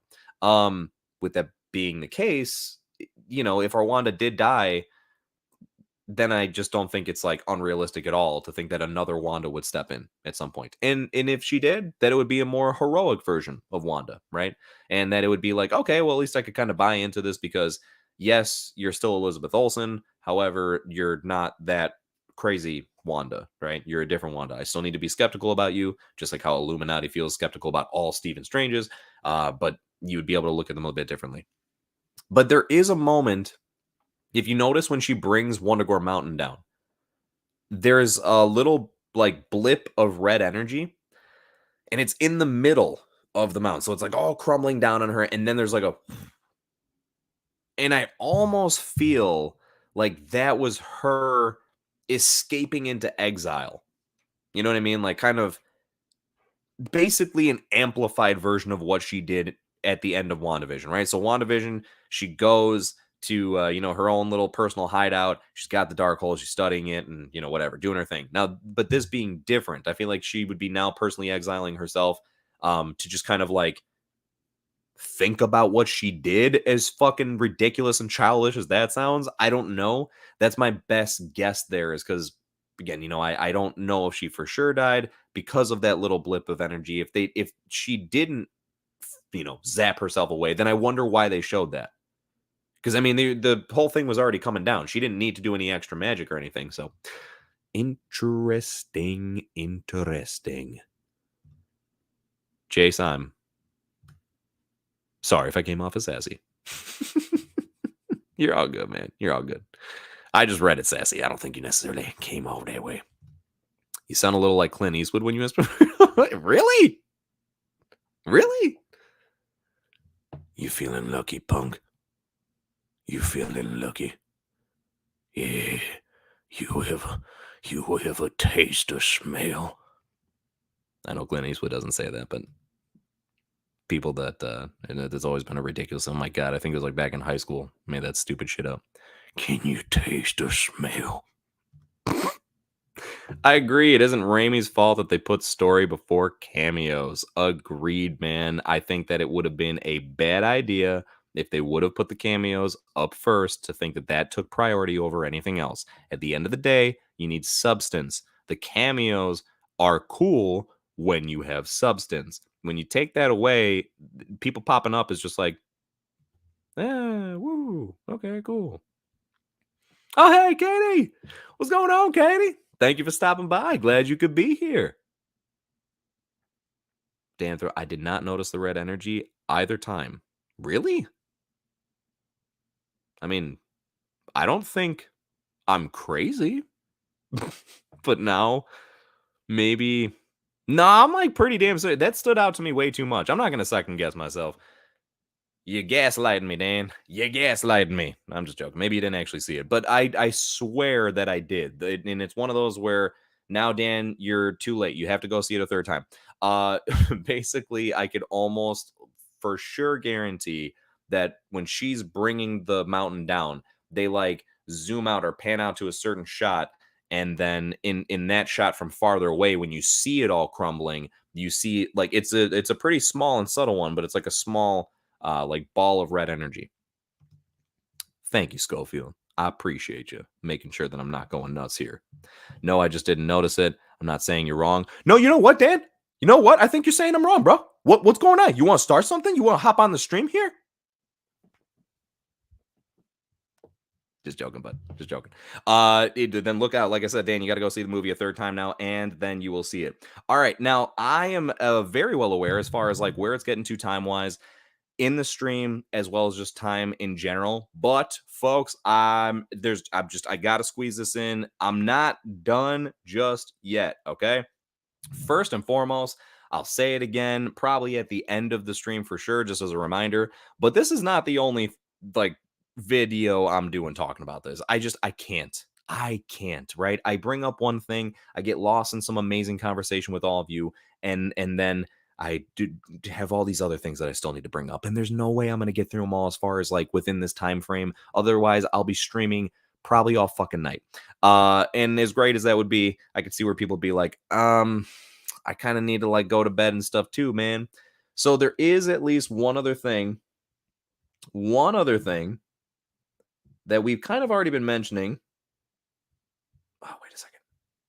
Yeah, okay. We threw this in at one point, and I want to go ahead and get back to this one. I saw this coming in through Schofield. I feel like Wanda got off way too easy. Nobody kills Krasinski and gets away with it. That's right. That's right. Not even the fucking monsters in A Quiet Place. All of them die. They should. They eventually will because they kill John Krasinski. Those motherfuckers. And dude, Wanda does get off way too easy. So like, this is something that it actually does tie in pretty nicely to this. Okay, so there is a complete gloss over of Westview and the entirety of the events that went on there. And it really, like, frankly pisses me off a little bit. Like, this is hands down one of my biggest issues with the whole movie is the fact that fucking Stephen Strange shows up, starts talking to Wanda, and she's just like, I knew you'd be here. And we all know this, by the way. This is in the trailers and stuff, but now we get the full conversation. She's like, I knew you'd be here. I knew you want to talk about Westview. And he's just like, yeah, no. I don't have Disney Plus. So anyway, there's this shit going on and we got to figure this out. But jokes aside, what he does actually say is not much better of a line. It's really frustrating. She says, I knew you were going to always want to talk to me about Westview. And then he has the audacity to say, no, I'm not here to talk about that. You set things right in the end, and there was never any doubt in that. What in the fuck are you talking about, my guy? Set things right? How did she set it right? By letting everyone go like she shouldn't have fucking possessed them all in the first place? Dude, she took over an entire town of people for like weeks or months or who knows, so she could live out her own personal fantasy with a fake family. Like all those people are going to therapy for the rest of their lives. But that's okay because she let him go at the end. She tortured the shit out of them essentially, and it's okay because she let them go. She set things right. No, dude, she like unpulled the plug and then just ran away before she had to answer for anything. And by the way, she didn't run away to be like, "Uh-oh, I shouldn't have done that. Let me reassess myself." She ran away to go study a book of dark magic witchcrafts so she could break into the multiverse and find another universe where her kids did exist so she could fucking kill another version of herself and then just take over. And so she'd have those kids. So yeah, how did she set stuff right? Exactly. What? So that was just really weird, and I also feel like it's not just that was weird, it just, like, would have been the perfect plot point to jump over to the events of this movie. Like, why did not no one kinda take that into consideration? You didn't need this whole, "Oh, wait a second, Wong and Strange, they see the red, glowy markings on these beasts, these multiversal beasts, right? So it's like, wait a second, this isn't magic, it's witchcraft." And because of that, who's an expert in witchcraft? Wanda. Let's go get Wanda. Yeah, Wanda, we don't care about that shit that you did before. You know witchcraft. We need your help. Um, you didn't need that. You already had a perfectly logical excuse as to why Strange would want to go to talk to Wanda anyway. Right? Like, I really wonder what the purpose was of doing that, of like interjecting that. You already are going really, really deep with the connection to WandaVision as a show. If you're already going to do that, I swear it just seems laughable that you wouldn't kind of take into consideration. All you need to do is have Strange think to himself, hey, there's something I've been meaning to take care of that I keep putting off, and I really got to get this all squared away. I don't know what he would have been going to do to Wanda, right? If it was just simply like talk things out, which probably is I don't see how that would really fix anything. I don't know if maybe he was going to try and like punish her, as silly as that may sound, right? Like, some form of repercussions for what she had done. But that's the point, is I thought he was going to see her because of that. Not because, no, no, no, fuck that stuff. I just need your help on something else. That was really weird. And the other weird part in tandem with that is they never fully clarify what the exact difference is between witchcraft and magic, other than saying it, right? Like, so they announce that there is some form of significant difference. And apparently, from what it seems like, which I think this is weird, but apparently that witchcraft is much more powerful than magic. I mean, because you have the might of the Sorcerer Supreme, Stephen Strange. You got the might of the whole fucking Karmatage that goes against Wanda at one point. And I get it, she's the Scarlet Witch. But right there, it would have just kind of been nice if you're gonna take the time to introduce that as a plot element, then explain it to us as the audience. Make sure your viewers understand, if this is so important, right? If the difference between magic and witchcraft is so important, that this is the reason that Strange goes to seize Wanda, not because of Westview, then fucking explain what the difference between magic and witchcraft is to some extent. Just to some extent. Why are you not able to do anything about that? Why is witchcraft not able to be like manipulated by sorcery or magic or whatever? And is it a situation of like, do they conflict? Like, is magic like wasteful to use against her powers? It doesn't seem like it. They still fight her. Again, it just kind of seems almost a bit odd that, again, that it's introduced, they take the time to say it, but that it's never really fleshed out to any extent. Right? I just thought that was a little jarring, to say the least. Schofield throwing in also, why did Wanda not want to go to Vision 2 and not just her kids? Does she care about Vision anymore? Oh, Schofield. Oh, Schofield. Just when I thought maybe I was going to bring up that one final point, you, my man, bring up another one of my biggest points. Literally, one of, in right here where I have my notes, one of my biggest complaints is the fact, also, from everything I just said, and it kind of ties in nice because we're talking about the events of Westview, WandaVision, all that type of stuff. The fact that there's no Paul Bettany in this movie is so nonsensical to me. It's actually just as frustrating as them glossing over the events of Westview as a whole, if not more. This is a part where I actually feel bad for your average moviegoer. Okay, so your general audience, the people that are not like enormous dorks about it, if you will, like myself. That it's just like, oh yeah, like I've seen the Marvel movies, right? Like I know about them, or yeah, I like the Marvel movie. Like I go see them whenever they come out for sure. Like I've seen them all, but like that's it. Like they don't really know a hell of a lot more about it. And maybe there's some people where it's like, yeah, I like the movies, and it's not like I'm against seeing the shows, but I've just never seen the shows. I don't have Disney Plus. Or maybe there's someone where it's like, yeah, I love the movies, but I just don't have time to get invested in a show like that. My point of saying all those different things is this: if you have someone that's just an average moviegoer or a general audience member, and they're at least aware of what the movies contain, they would be utterly confused beyond belief when it comes to this. Because from what we know from the movies, she loves Vision, just like was right being brought up right here. She loves Vision, and it was absolutely devastating and heartbreaking when she lost him because of how it happened, first of all, but then just that it happened in general, right? Why is he not here at all? What the fuck would have been so difficult of just including him in the shots of when the kids are there? Like, dude, you didn't even need any shots of him as Vision. You could have just had straight up human Paul Bettany be there with the kids at the house where the other Wanda was, and that would have done fine. This way, it's implied heavily that she's trying to get to her family, not just her kids, her family. Because if all you've seen is the movies, I know for a fact I'd be sitting there going, when the fuck did she get kids? And even though they say, oh, but Wanda, it's not your kids. They try to clarify in the movie. It's not your kids. They're from another universe, blah, blah, blah. Still, I'd be like, okay, but like, where did this come from? Like, how did she even know that did she just start having dreams about kids? So totally ridiculous, and I just think kind of laughable that they would just completely just nope, no Vision whatsoever. She makes one reference to Vision, and she calls him Viz, which I mean, I respect. It's cool. I like that she has a nickname for him and everything. But my point is, if like all you're gonna do is even mention the guy once, you can't even say his full fucking name so people just know who you're talking about.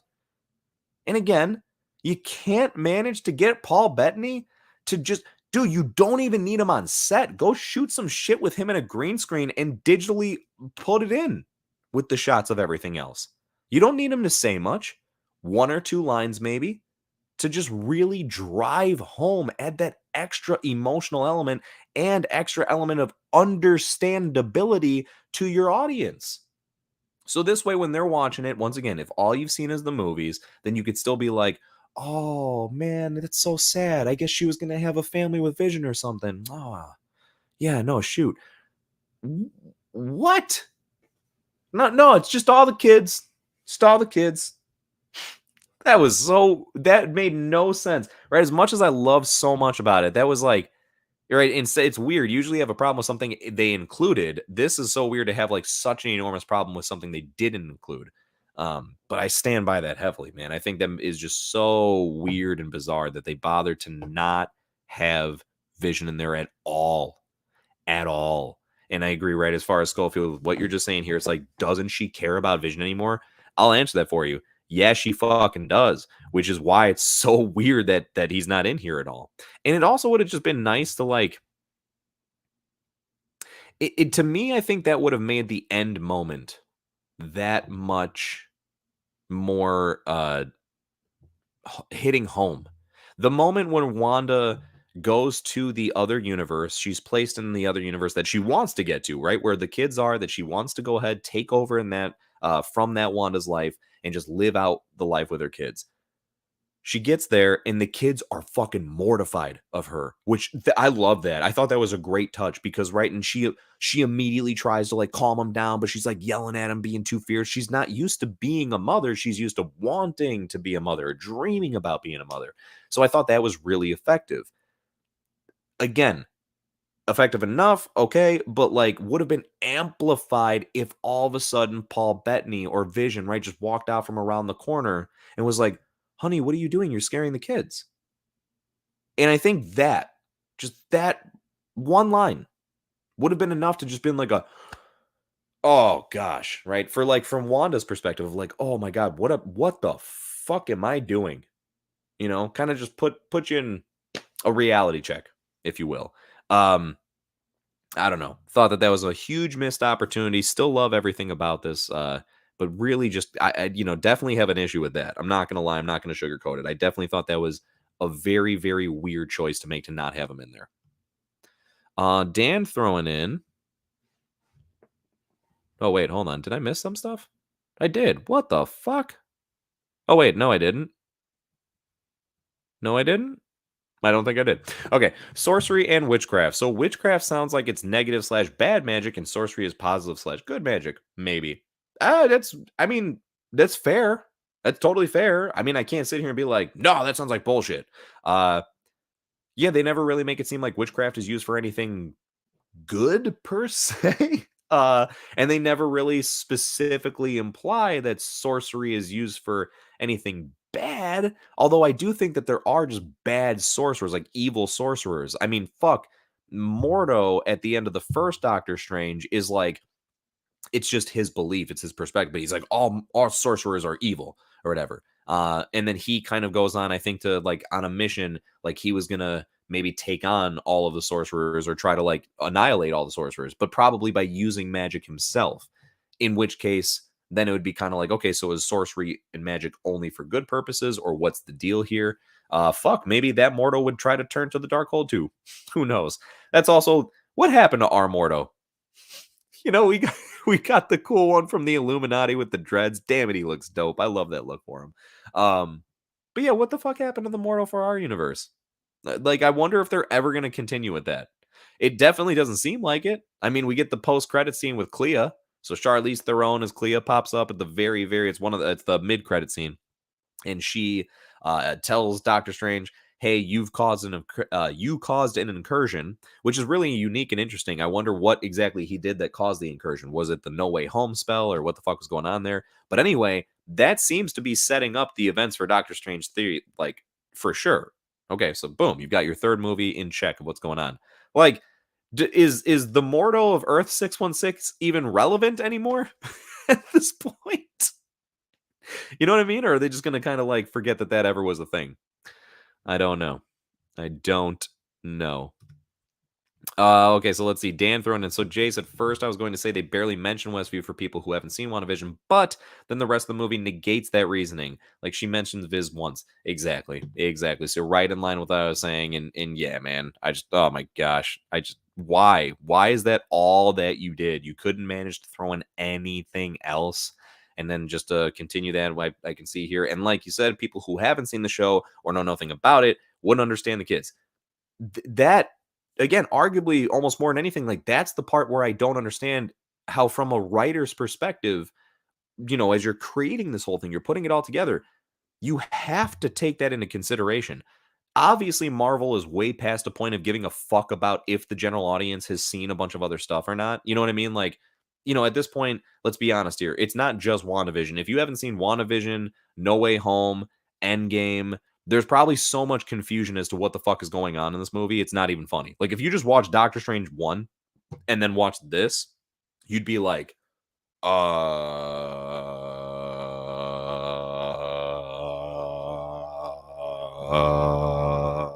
what? Because there's not really, like, it doesn't feel as much like a direct sequel. It does feel like a direct continuation of the Doctor Strange as a character, but not really a direct sequel to that story. So, I get it. Marvel, like I said, they're past the point of really fucking caring, and that's fine. Honestly, I don't think that they should really take the time to care quite as much anymore. But you do have to take into consideration a big thing. Just because someone's a big fan of your material does not guarantee that they are able to pay for a streaming service as a separate subscription. Like, to go see a movie is one thing. To pay for a monthly subscription of a streaming service is an entirely different thing. So altogether, you have to be willing to at least give people enough context to where, hey, you know what? If you haven't seen the show, then yes, we do need to introduce something. We don't need to give you a recap of the show. We don't need to fucking like, take clips from it or anything like that. But, like, we do need to make sure you understand what's going on here, especially when it's such a jarring thing like this. Anyone that's seen Wanda in the movies has never seen the kids or even heard that be a thing. Her and Vision have never talked about in the movies about how they were going to have kids or anything like that, right? They're just a couple. And I mean, honestly, it's like one of those, I guess, when you look at the reality of the kids existing in other universes, it does make you wonder how. I mean, Vision's not a person. So, like, realistic, like, really, like, how the fuck are they actually there? Is Vision an actual person with actual reproductive organs in another universe? You know what I mean? Or I did hear one interesting thing. Someone threw out that potentially the reason that Vision wasn't there, and I would have been okay with this if they would have showed something. Someone mentioned the reason that maybe Vision wasn't there is because that perhaps in another universe she marries and has kids with oh my god, what the fuck's it? What is his name? Wonder Man. Wonder Man. And I forget the whole deep thing, but there is a thing with them, with Wanda and Wonder Man, whatever. So, like, that would have been kind of cool because it would have been, again, another introduction to something else. But I think that no one would have understood that if that was the case. But right, so what the fuck? Then introduce something that they know, that we're familiar with. So when they see it, they're like, oh, okay, I kind of get it. I kind of get it. Dan throwing in, oh, wait, in Doctor Strange, the Ancient One was drawing bad sorcery from the Dark Realm, or maybe they called it magic. Yeah, exactly. So I think that sorcery and magic goes both ways. And honestly, man, maybe witchcraft does too. Maybe there's such a thing as, like, good witchcraft. I don't know. It sounded like a decent guess, but I think it is a bit more complex than that. I don't think it's strictly like one's a good thing and one's an evil thing. Again, all the more reason why I wish they would have maybe gone into it a little bit more. Schofield thrown in, I noticed there wasn't really a long battle between Scarlet Witch and Doctor Strange. All I wanted at the end was for Doctor Strange to kick her ass for killing Patrick Stewart and John. Yeah, so, all right. The only answer I can kind of start to give to this is I think that the whole movie is trying to push this message of, hey, Doctor Strange is always the one that needs to hold the knife. In other words, like he's the one that has to be the one to do things. He's the one that needs to win the battle or whatever the case. I don't know. And honestly, I think it's kind of funny that they make such a point of that. They've never fully implied that in the movies at all. Like, yes, he's a bit of a selfish, arrogant character, but I mean, I think they were just playing that a little bit too heavy-handed. But um I think that the what they were trying to get across as a message is like, okay, we're making this big point about he's always the one that has to do stuff. He's always the one that has to do stuff. And I think at the end of the movie, he reaches that moment where he like basically, is, hey, should I take America Chavez's powers and go defeat Wanda for myself? Or do I be the better Strange? Do I be the better version of myself compared to all these other multiversal versions I've come into encounter with? And do I let this girl step up and come into her own and take over for herself? How ridiculous that could be looked at, whatever. That's up for discussion. But at least I think that's what they were trying to tackle there. And if they did, I guess then so be it. But that I'm still there with you, man. Like I don't see why they didn't at least go at it a bit more. They kind of did. It was just teased at though. There really should have been like an all out epic confrontation battle, whatever, with Strange and Wanda for sure. The MCU is now a giant TV show instead of a franchise. Kind of. I mean, it's definitely getting there. I mean, you could even say like their TV shows are just long ass movies more than anything. Do you know how they have kids in the comics? Yeah, so in the comics, basically Wanda's children are pieces of the soul of Mephisto. And I don't know if there's ever a time where she has real kids. There could be. I'm not too sure. But I know that in the House of M, the whole thing that starts the whole chaotic event is that she thinks her kids are real, only to find out they are shards of the soul of Mephisto. And when Mephisto takes those pieces of his soul back so he can come into power, she loses her shit and starts fucking killing everybody. And then at the end has that famous line, "No more mutants," and like wipes out all mutants and shit. See, Gary throwing in magic draws energy from different realities in the multiverse, while witchcraft gets their powers from an entity like Cthulhu. So okay, so wait, then so witchcraft only gets powers from an entity. So like the fuck am I trying to think of here? So like the Darkhold or something like that. So or is that to say like if the Darkhold and Wundagore Mountain and Cthulhu, I mean, if like they don't exist, does that mean like witchcraft doesn't work? Like no one can use it? Interesting. Interesting. And then yeah, magic draws from different energy or different realities in the multiverse. I think that even bro, isn't there a line in the first Doctor Strange movie where Mordo says he's like teaching Steven about the sling ring? And doesn't he say that there's like such a thing as multiversal travel with the sling portals, I thought? Now I'm really curious because if it is, then that makes America Chavez like 100% irrelevant. Which I'd feel kind of bad for it. It's not like she was the worst addition to the movie or anything like that, but now I'm really thinking like, wait a second, that's kind of fucked. I don't know. I don't know. Oh, and what the hell was that post-credit scene? Well, I guess again, which one we're talking, or if we're talking about the post-credit, right? So there's like the mid-credit scene where Clea pops up, and I'll explain that one just in case because the second one is extremely easy to explain. So when Clea pops up, she mentions once again that she says, "Doctor Strange, you have caused an incursion. We need to go stop this." And then he's like, "Fuck yeah, I got you." And then they're about to go off onto another adventure. Clea is a character who's like a pure being of magic, from what I understand, and she and Doctor Strange have like a very tight relationship as far as in the comics. Like I'm pretty sure they even get married in the comics at one point, and I know that she also is his successor as the Sorcerer Supreme in the comics. I don't know if that's where they're trying to go with that. I'd be kind of surprised since they got Charlize Theron to play it. I don't think, I don't know. But yeah, I thought that was really cool and interesting. A little confusing because I could see where a lot of people are like, I don't know who this is. I had to look up a lot of stuff too, but that was kind of cool. The very last post credit scene, um, was not worth it, man.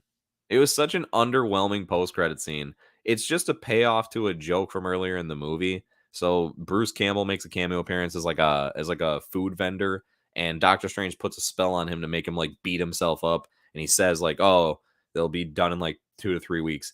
And then like they cuts back to Bruce Campbell for the post-credit scene. He's like punching himself, and then he's just like he stops, and he's like, "Oh, it's over," and he like looks in the camera. So it's like a very like meta fourth wall breaking moment, but I was not a fan. I mean, it was fun, like I chuckled, but I was like, what the fuck, man? You made people sit through the credits for that? Like that, it to me that is like something that should have been in the bloopers on the fucking special features of the Blu-ray or something like that, like why the fuck would you make that the post-credit scene? So disappointing to say the least. It looks like, as far as from what you're throwing in, Schofield, that you're talking about the mid-credit scene. So yeah, that's hopefully the description of what I was just bringing up before. Again, with Clea, made a little bit more sense of it for you there. Because yeah, obviously they don't make any sense of that in the movie itself. Like they don't refer to her as Clea, and yeah, I don't know. I don't know. I don't know. Dan throwing in, let's see. Well, Billy at least joins the Young Avengers and is gay. Yep, not sure what the second part was thrown in there for, but you're correct. Sorry, it's not that you're wrong. I just thought I don't understand the relevancy. Yeah, so again, I think that there is a point where like she does have the kids for real. I just don't know how that happens and everything. I don't know what goes down there. I just know that with the House of M storyline, they're not real.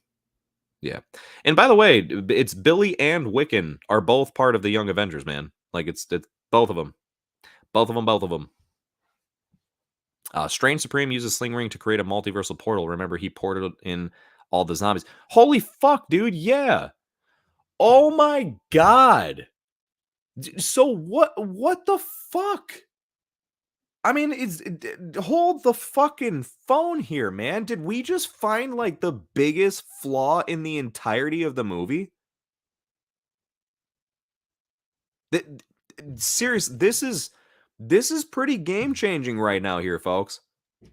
If you can simply use a sling ring to traverse the multiverse and like choose where you want to go, because Gary, that's a perfect example, man. Strange Supreme takes the zombies from the universe in the episode where fucking all the heroes basically get taken over and they're eaten by zombies and shit like that. They become zombies.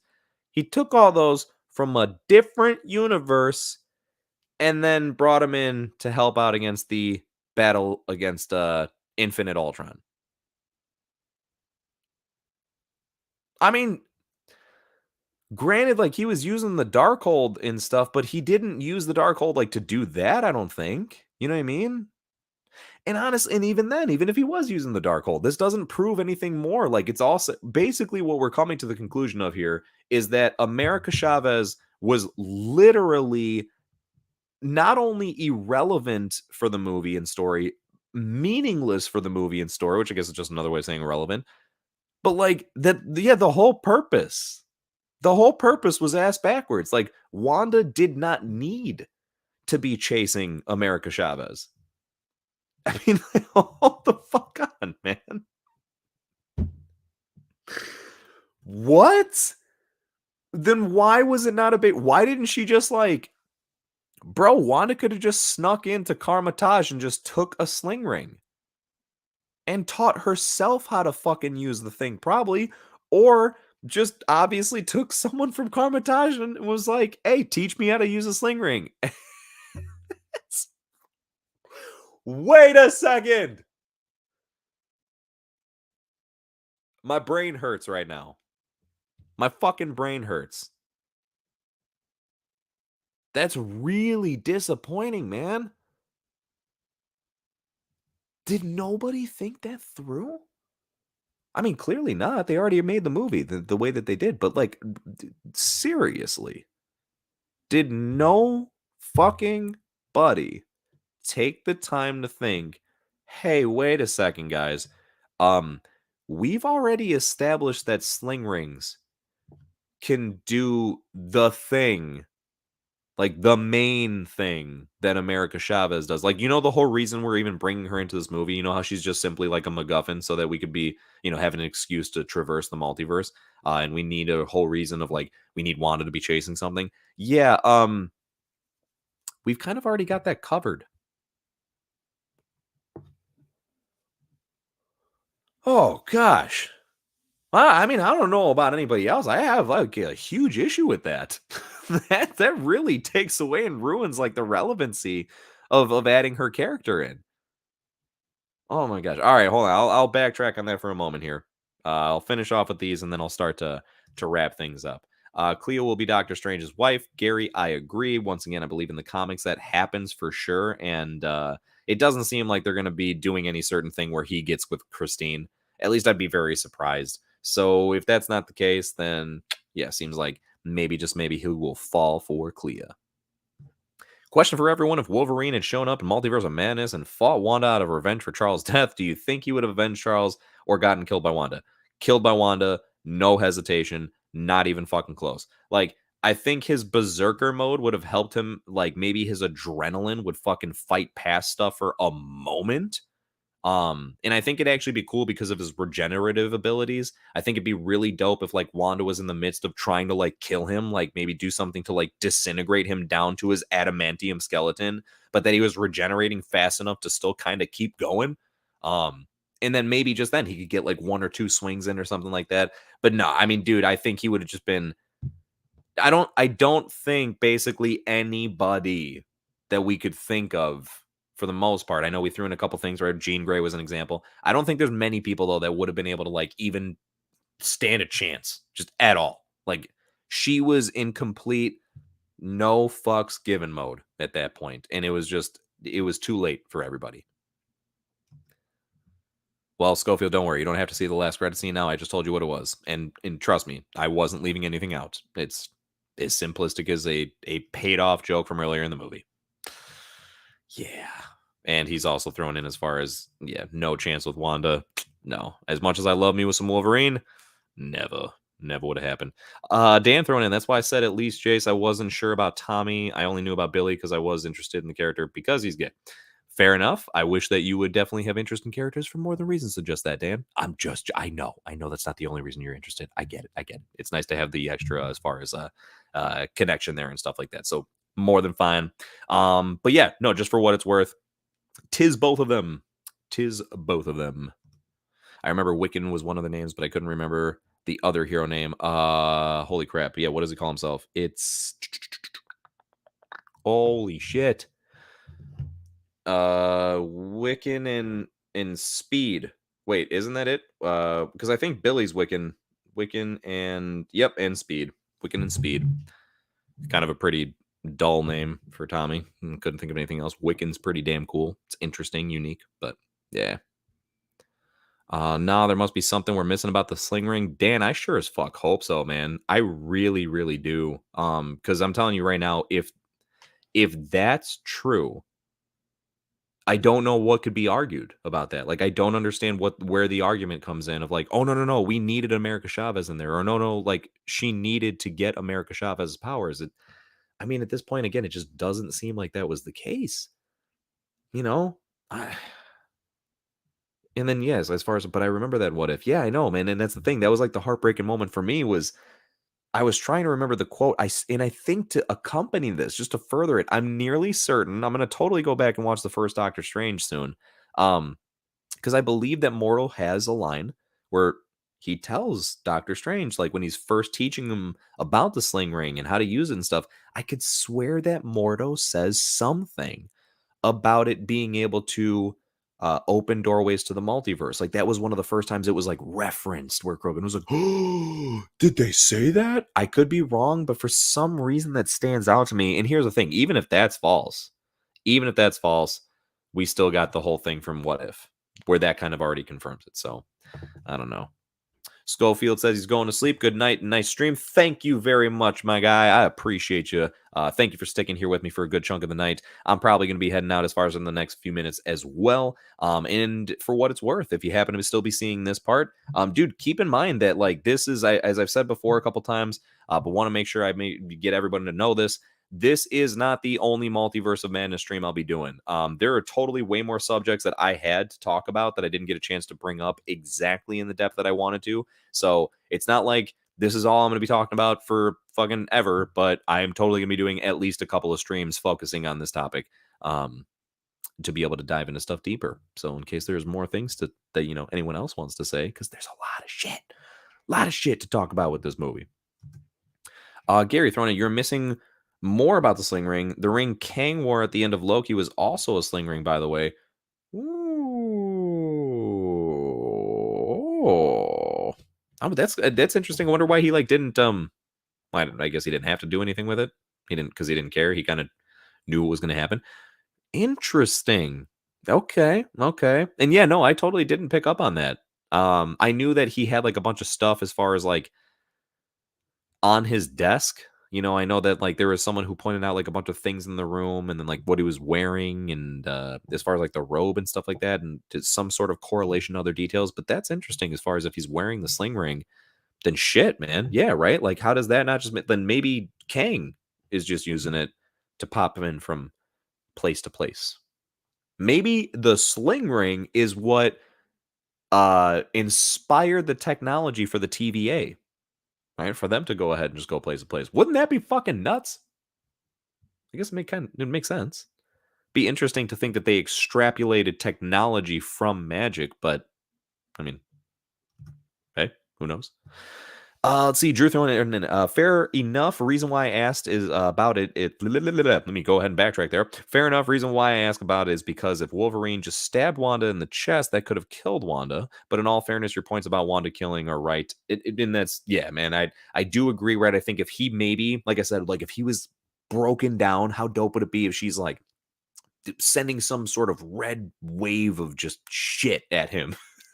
Not actual shit, right? Some red wave of magic, and it's like breaking him down. Like it's just like literally like stripping away like layer by layer as far as skin, muscle tissue, all that type of stuff. I know it sounds gross, but and like we see it like starting to come back as quickly as it's being ripped away because again he's got that awesome regeneration ability. But it's like you could tell that it's going away faster than it's coming back, but it's giving him just enough time to be able to like fight through, make it, and then maybe just get one strike in. That would have been cool if he got like one slash. You know what I mean? Maybe not to actually like get the better of her, but if he just got it, and then just maybe gave a brutal strike enough for to clear a window of time to like let another hero get a punch in or something. Who knows? Would have been cool. But it's always tough, man, when you get to villains like that when they're that powerful. It becomes very difficult to have like a believable battle, because you kind of already know it's like, well, I guess they could do anything, right? Like when Thanos had the Infinity Gauntlet, it's like, realistically, why is there even a fight at this point? Can't he just do whatever he wants? It's always interesting. All right, I'm going to take this as an opportunity. Ooh, good timing. Seems as Dan is on the same page as me. Good night, Jace. Good stream and good night. Thank you very much, Dan. I appreciate the hell out of that, as well as I appreciate you being here to go ahead and chat it up with me this whole time and throwing in some good convo in the mix.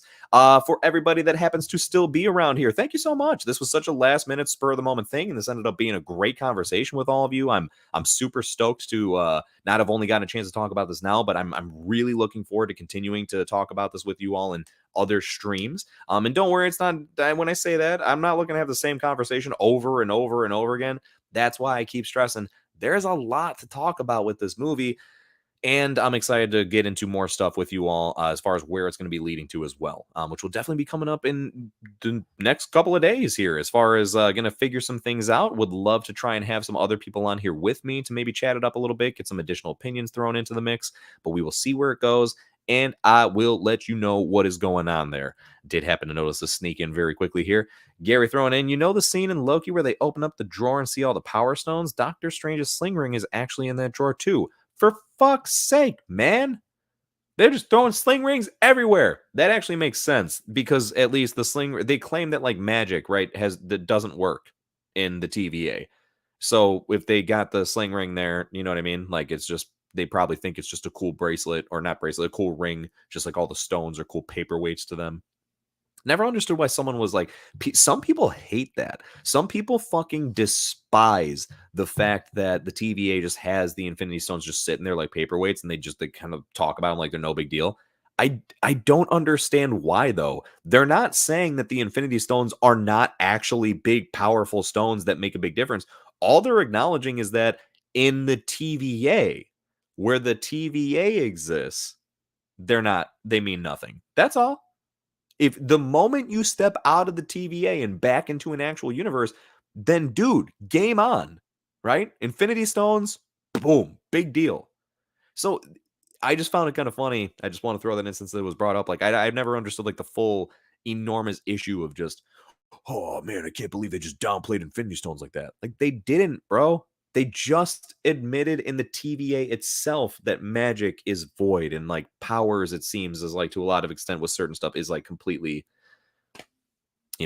wasteful. So anyway, there's that. There's that. Ah, thanks, Gary. Great stream. Good to see you too, man. Good to see you too. Feel free, obviously, now that you know this is going on, you're more than welcome, obviously. Stop on by whenever stuff is going on. It was great to have you here. And I genuinely appreciate as far as the comments being thrown in on your end, being able to fill me in on some stuffs, as well as just add to all the details going on. All right. That being said, pretty good time to go ahead and start to wrap things up. It's definitely later than I expected to be going, but this was a phenomenal conversation. Thank you so much as far as to anyone that has stopped by. A big thank you to anyone that happens to watch this on a replay as well. And once again, look forward to being able to chat this up later on about more Multiverse of Madness stuff, as well as what the implications for the future of the MCU are, because that's the part that I'd like to get into maybe next as we continue on with this, right? Some other good stuff, maybe some other issues to point out, but definitely getting into what does this mean for the future and all the things that are about to come. Some exciting stuff, that's for sure. All right, everybody. Until then, you take care of yourselves. You have a fantastic evening, morning, afternoon, wherever the hell you are, and whatever it is, and I just hope it's a good one. I just hope it's great. It's fantastic. Thanks for being here. Appreciate you. See you next time.